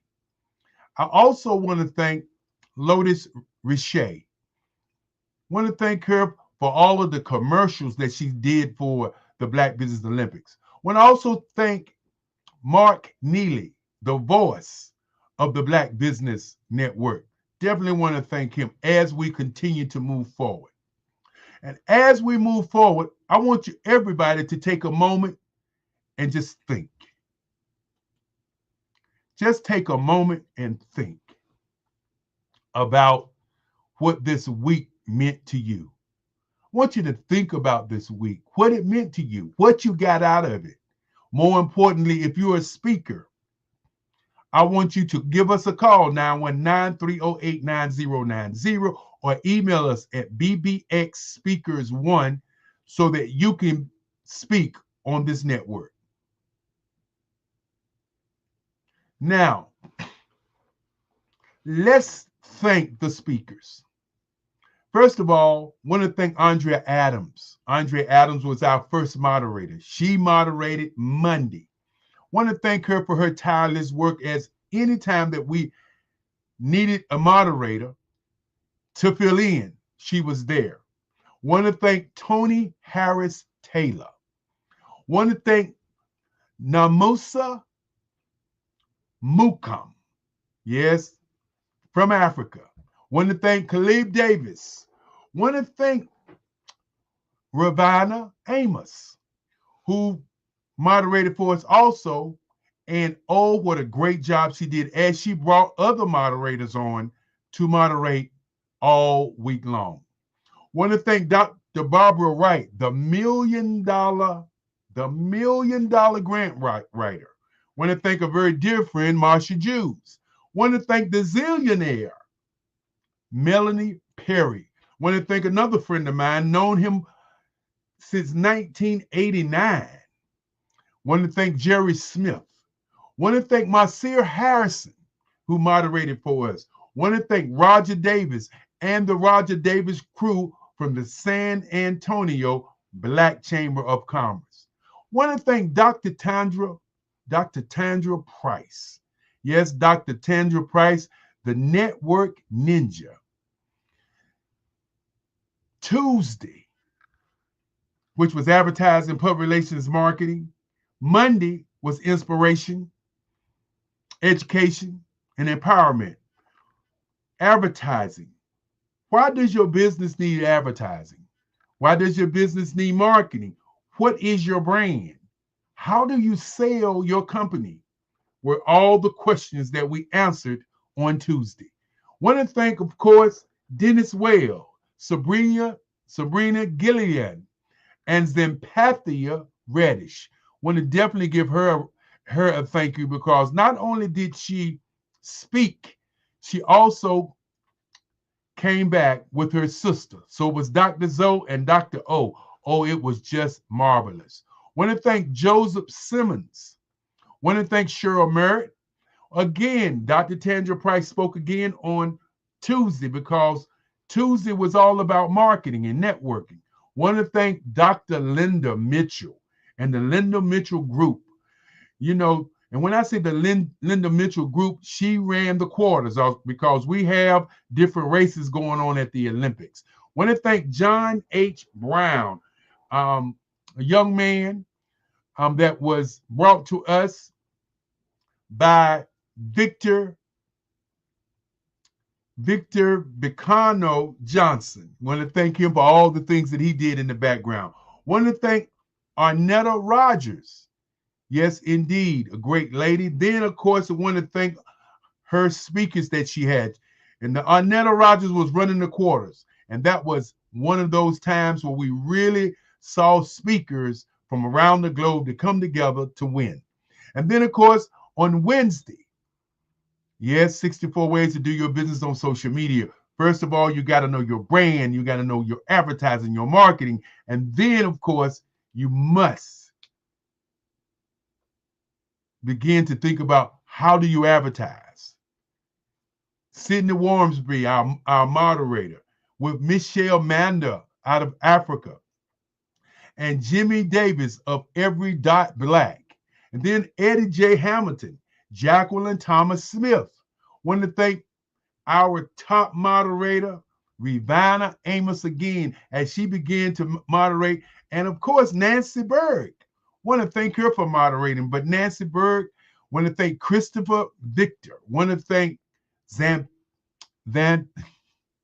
Reddish again. As I said, she brought her sister, and that was great. Ivanka Farabee out of California, one of the speakers that's been with us a long, long time. For the last 4 years, she's been with us. Andre Ward, want to give him a round of applause, as he was in Africa, and he actually moderated. Jerron Walters, JL the Genius, and Janine Biggins. Want to thank her for her speaking at 5 o'clock. And of course, Mary Ann Rivera Denete. Want to thank her, who spoke about her business. Now on Thursday, which was diversity, equity, inclusion, our moderator was Nikki Carey. Then, of course, Barbara H. Smith was the first speaker. Of course, Dr. Michelle Boone Thornton, Dominique Milton of the Carolinas, Virginia's Minority Development Council, was definitely our 9 o'clock. And we had a special fireside chat led by Barbara Smith. Then, of course, Joy McMillan was at 10 o'clock with, of course, Dr. Linda Mitchell, who began her moderating. And we had Cherokee Edwards first. And then we had Nikki Curry to come and speak. And of course, Brandy Hubbard spoke along with Candace Hunt. Ivanka Furby came back and spoke again with Charlene Clark Kuru out of Africa speaking also. Then, of course, we had the magnificent Madeline Ann Lewis to take us home Thursday night as she talked about mindset. And then, of course, on Friday, we had our moderator was Joy McMillan. And Joy McMillan and her company is poised to change the world. Of course, we have Muriel from Australia. Her last name is Talimaka. That's what it is. And of course, we had Shandace Hampton to speak, Chad Smith. Janelle Young was also, Renee Miller, Sydney Wormsby, Krista Gomez was our moderator. And of course, we had Jacqueline Evans to speak. Phyllis Everett, want to thank her. Want to thank Krista Gomez again, as not only did she moderate, but she spoke. And then, of course, we want to thank Barbara H. Smith, who moderated on yesterday. And of course, Evan Malinga out of Zambia. That's where he's from. And then, of course, Nicole Jones and Bakeka Blakemore, along with Enolia, who also did a great fireside chat. And then Dr. Stephanie Audrey, who in her greatness had an opportunity to bring her team on, and they did an outstanding job. Today, was one of those days where we see the light at the end of the tunnel. We see the last of the speakers. Want to thank our speakers for this morning. Want to definitely thank Virgil Thornton. Want to thank James Bond. Want to thank Gail Guest Brown. Want to thank Calissa Williams. Want to thank Maganda Edwards, Troy Richardson, Kim Matthews, Ambrosia Bradshaw. And definitely want to thank Lotus Richey, who moderated this morning. Then, of course, we want to thank at 12 p.m. a very special guest, Mr. Burns, Justin Burns. Want to thank Justin Burns for coming in and enlightening us with a lot of energy. Cornetta Clark, who spoke today. Want to thank Ron Gay. And, of course, our moderator for this evening was Janine Biggins. And then, of course, want to thank Troy Richardson. Want to thank Harvey Lee. Want to thank a young lady who spoke a few minutes ago, Clarissa Williams. And then I want to thank my mama. I want to thank my grandmother, my great-grandfather. I want to thank my daddy. I want to thank everybody. I want to thank Esther Sherrill, who is our cook, who cooks for us all during the week. Want to thank Lisa Williams. Want to thank Alfreda Williams. Want to my sister and a sponsor. Want to thank Al Cagle, also my brother, who makes sure that we think about everything we do as we're doing the things that we do. With that being said, I want to say to all of the audience, thank you, thank you, thank you, thank you. Now that I've thanked everyone, I want to say to the audience, what is your operating system? What is your operating system? How do you operate? Let's talk a little bit. I'm going to do a small presentation because I want you to go out and buy my book called The Who, What, When, Where, and How book. It's a book about your operating system, your personal operating system, and your business operating system. Ask yourself, as you watched all these great speakers, what kind of operating system do they have to be successful? An operating system, you might ask. Let's start on the basics. Most of all of you have a telephone. Or I would say most of all of you who are watching this are on the internet. Now, if you have a telephone on your telephone, whether it's a Android or it's a iPhone or any other phones that are out there, these phones have an operating system on them. On the operating system has apps. Okay, let's break it down when I'm saying to you. When I say, what is your operating system? If you're in business, or if you are let's just start personal. If you're a person, some of the things on your operating system may be your intelligence. Another thing on your operating system may be how you move, maybe your hands, maybe your feet, maybe how you think. So, what is your operating system? Think about that for a moment. If you're in business, the things or the apps on your operating system may be your accountant, your lawyer, your business partner, the people that work for you. They are operating on your operating system. Many times we have conversations about how to become wealthy, but we don't have conversations about what wealthy looks like. So as you think about your operating system, I want you to take a moment, and in your mind's eye, I want you to draw a box. And then beside that box, I want you to draw a circle. And I want you to take that circle and put it into that box. That circle represents you. The box represents your operating system. Now, Microsoft was sued because the government said that Microsoft was a monopoly. What is a monopoly, you might ask? What a monopoly is when you're in a marketplace and you have full control of that marketplace. And nobody can get into that marketplace because you are in control of that marketplace.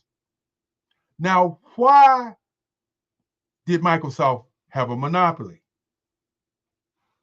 The reason they had a monopoly was because they had duplicated themselves all over the marketplace. So ask yourself, as you look at your business, have you duplicated yourself? I want you to think about that for a moment. If you have not duplicated yourself, then possibly your business is a hobby. Not a business, because that means if you don't go to work tomorrow, if you don't get up in the morning, if something happens to you, your business closed down.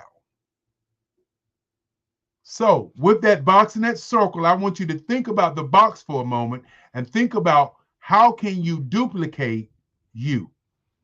And then how can you train people to be you? I know this is sounding a little strange to some people, but I want you to really dig down and think about it.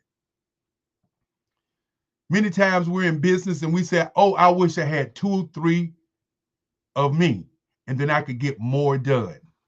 Well, what you just said, I wish I could duplicate me so that I can get more work done. That's what I'm talking about. How do you duplicate yourself? You first have to take the time out and figure out what is your operating system. How do you operate? How do you move? How do you do business? Sometimes people say, well, I can't teach anybody that because I do so many things. Well, that means you're unorganized. Let's just be real. When you are organized, you can teach people what you do, you can duplicate yourself, and you can earn wealth. Now in business, in my book, I talk about mind state, mind shift, mind print. I talk about the mind in my book. And the reason I talk about the mind is because change is sometimes hard. Many times our state of mind is set by the people that are around us, that the noise that around us keeps us from even looking for the answer. So our state of mind of poverty sometimes, or our state of mind of scarcity sometimes, or our state of mind of abundance sometimes is already set in stone. And we don't want to crack the stone because fear of peer pressure. Many times when I talk to business owners, I say, what do you charge an hour? And they would say, well, I don't know what I charge an hour. Then I ask them, how long have you been doing what you're doing? And they say 10, 15, sometimes 30 years. And then I say, so you're willing to give 30 years away for free? They say no. I say, then what do you charge an hour? I want you to understand, when I continue to say, when you don't value your value, then your value is not valuable. And so you have to be very, very intent on your value. Now, if your state of mind is scarcity and not abundance, then you got to have a mind shift. And what that mind shift is, you need to look at why you charge what you charge or why you do what you do. And then understand, why are you here? Why are you here? Now, let's talk a little bit about the mind print. We talked about your operating system. We talked about the apps. We talked about how to run your life just a little bit. You got to read my book to get the real stuff. I'm just giving you a short one here. Your mind print. Many of you have heard what you think about all the time is who you are. Your subconscious mind is the mind that runs the machine. The machine is you. You wake up in the morning, you think about what you want to accomplish, who you want to be, and what you want to be. You tell your subconscious mind, and your subconscious mind has no filter. It begins to look for what you said that you want to be. If your mind is full of negative thoughts and negative ideas, then that's what you're going to get all day long. If your mind is full of positive, and you've heard the word think positive, well, just thinking positive is not enough. When you're thinking positive, the one thing that you have to do is pay attention to the signs that are around you that you ask for your subconscious mind to find for you. I know some people say, well, Doc, you make it seem so easy. Well, it is easy. Matter of fact, it's simple. The first print is called your gray print. Anything you put in that gray print is either going to turn it black or it's going to make it lighter. So when you continue to put education and information in that gray print, it gets darker and darker and darker and bolder and bolder and bolder. Now, your gray print is important. It's your imagination. It's your ideas. It's your thoughts. But your red print is valuable. Your red print is how you show up.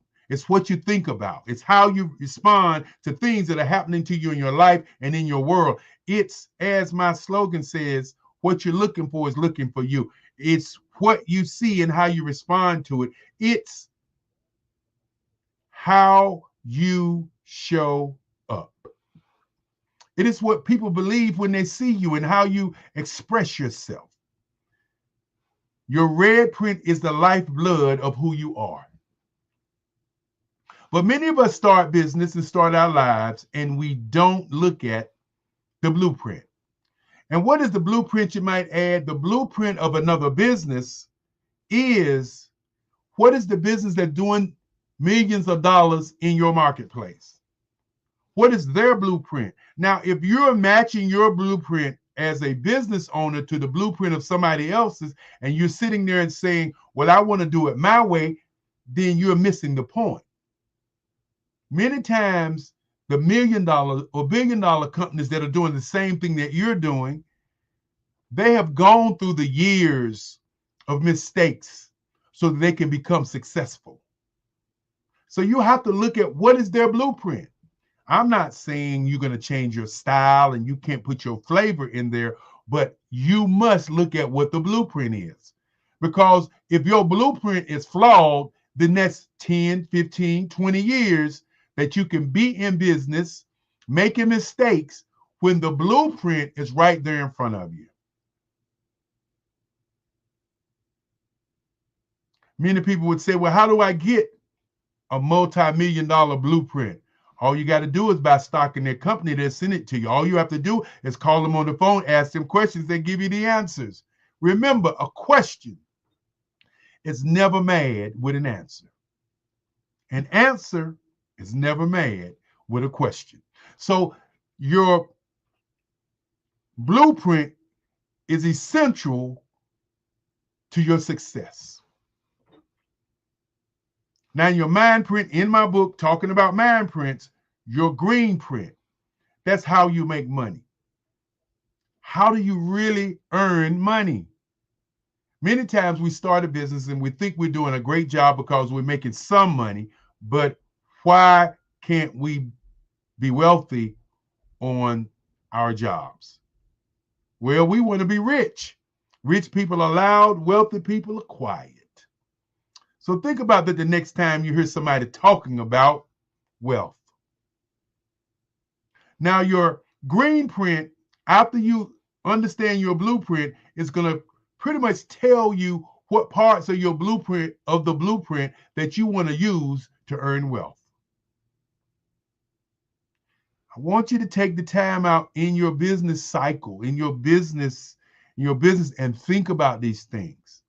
Your black print is wealth management, retirement, and exit strategy.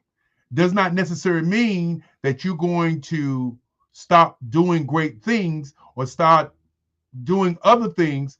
But when you start a business, you want to take that business to its peak.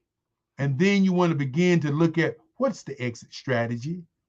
Do I want to actually sell it? Do I want to retire and do something else?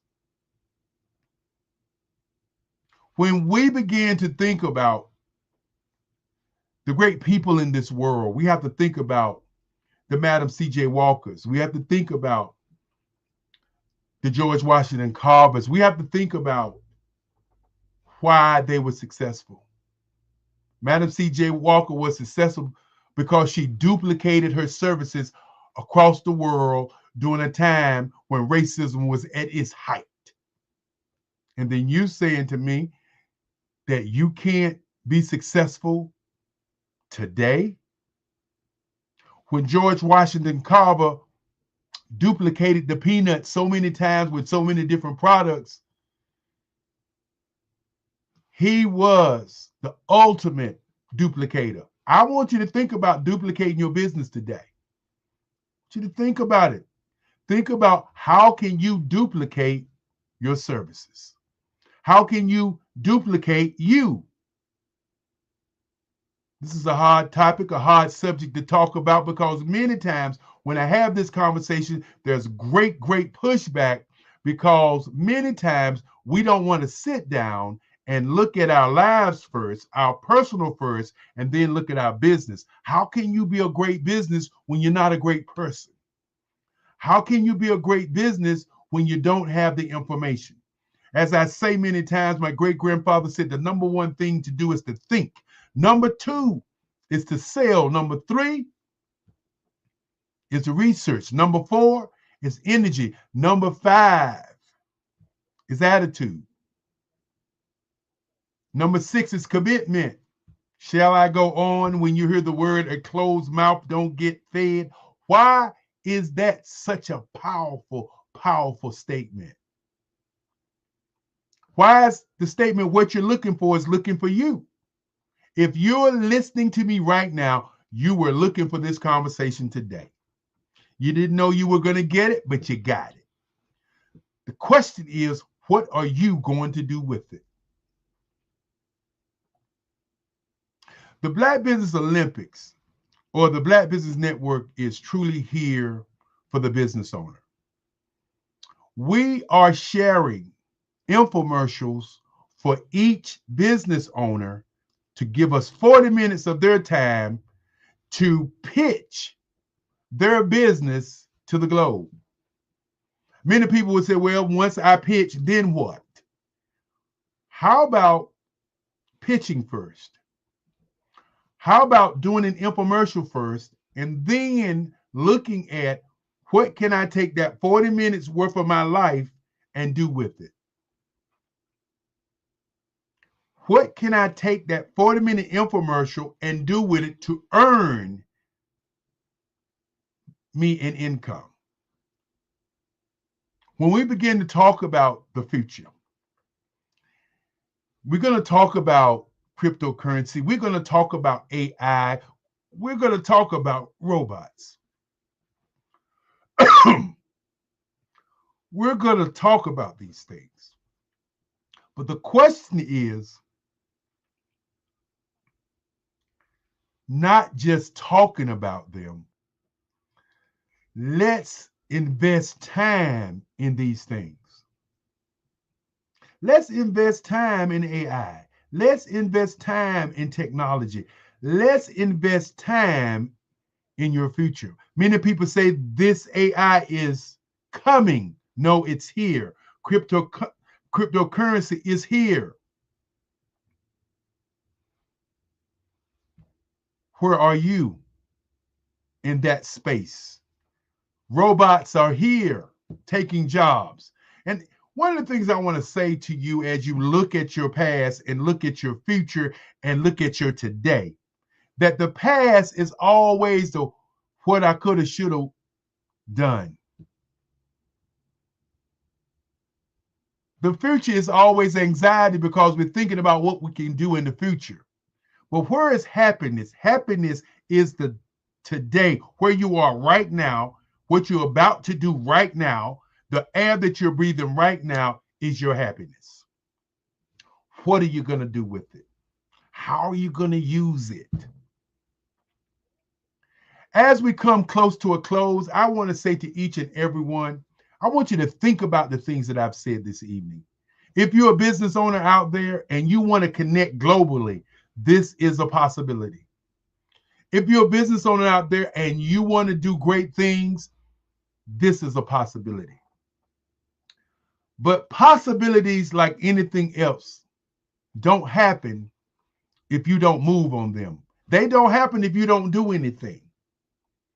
If you are a business owner and you believe in yourself as an entrepreneur, stop by the Black Business Network. Give us a call. But more importantly, give yourself a wake-up call to what's going on in the world right now, not tomorrow.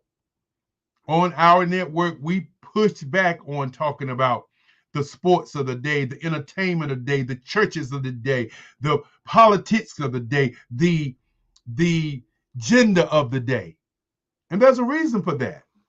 Because our young people need to talk about being entrepreneurs and building their companies at 15, at 10, 12, at 25, at 27, at 30, at 35. Entrepreneurship is the greatest journey in the world. Some people would say, well, everybody ain't made for entrepreneurship. Well, the people that say that are the people that are scared of their shadow. You can't run from your shadow. I want to say to you this evening again, thank you so very much. And I want to bring our moderator, Grant McGaw from Omaha, up. And we're probably going to take a few moments and talk about what went on this week. We're going to talk a few yeah, I was going to bring you up, but we're going to talk about a few things about the expo before we get out of here, as we have about 7 more minutes to go. But I really want to say to you, as you're looking at your life, ask yourself, what is your who, what, when, where, why, and how of your existence? This is what I'm talking about. This is why you do what you do month in, month out. You're bringing the truth.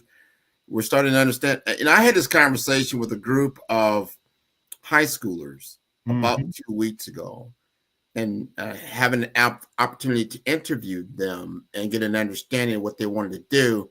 And they wanted to enter the medical field. I said, why do you want to enter the medical field? They said, well, I want to make money and have a good life for myself. So that's great. So do you understand, the game that you're playing? And some of them gave some answers, but I said, it's very simple. You are on a monopoly board. Whether you realize it or not, the game that we play, especially in the United States, is called capitalism. It's as simple as a monopoly board. I don't want you to just pass go and collect $200, because the object of the game is to then get property, to get houses, eventually get hotels, and understand that this game is, how do you win the game? And everybody will, you have to bankrupt the other people on the board. And we have been being, as a people, Black people, we have been bankrupt as far as financial gain in the United States, because we have not engaged in the true essence of what this platform is all about. Don't get it twisted. It's not really about politics. It's not really about sports and this and that. It is about the financial gain and leveraging that money, whatever you want to call it, the gold of the day, to achieve your goals. So if you're playing the game of entrepreneurship and understanding that you are playing the game to acquire your business, your capital, your real estate, your insurance, and your stocks and bonds to win the game and to have it for other people. So understand what game you are playing, because I guarantee you, as you walk out the door tomorrow, that is the game that's being played against you. And you need to understand that. And you bring a very good point, Grant. We hear our kids saying we want to be something before they ask themselves, what do they want to be? When we begin to talk about athletics or athletes, we talk about entertainers, we talk about great preachers, we talk about great politicians. They're only 1%ers. They're the 1%ers. They're not the masses. You say you want to be a doctor, but what does that road hold for you? What do you have to do along that road to get to that point, and then find out that you're not happy? You got money, but you're not happy. Then what? The reason that we do this, Grant, more than the kids, but the reason that we do this is to get people to understand that entrepreneurship and thinking is a way of life. Mm-hmm. That you can go into business, you can create something that everybody buys, which will make you wealthy beyond means. But more importantly, you must figure out what you want to do with your life. When you sit down and say, okay, what do I really want to do? Because at the end of the day, when it's time to leave the planet, you don't get a choice. When it's time to go, you don't say, oh, can I come back? You must begin to sit down as a business owner and as a person and ask yourself, what do you love to do for nothing? What is something that you would do no pay? What is it something that you would do every day when you wake up? And some people say, well, I'm going to work because I need to get that check. You may be that person who's going to get that check from a business that you are helping to create, that you could create something for that business to buy from you, and you don't even have to go to work. We got 5 seconds. 5 seconds, man. 5, 4, 3, 2, 1, 0. 5 seconds to go. Grant, want to thank you so very, very much for being our moderator this evening. And again, I want to thank all the speakers, but more importantly, I want to thank family. You are family. And with that being said, I'm going to say it. We can say it together. Genius is common. And we'll see you. Where's the we? Who's the I we? will see you on the other side. And I will see you on the other side. Thank you so very much as we get out of here. Everybody, have a great day. But more importantly, do something great, because you are great. Bye-bye. Hello.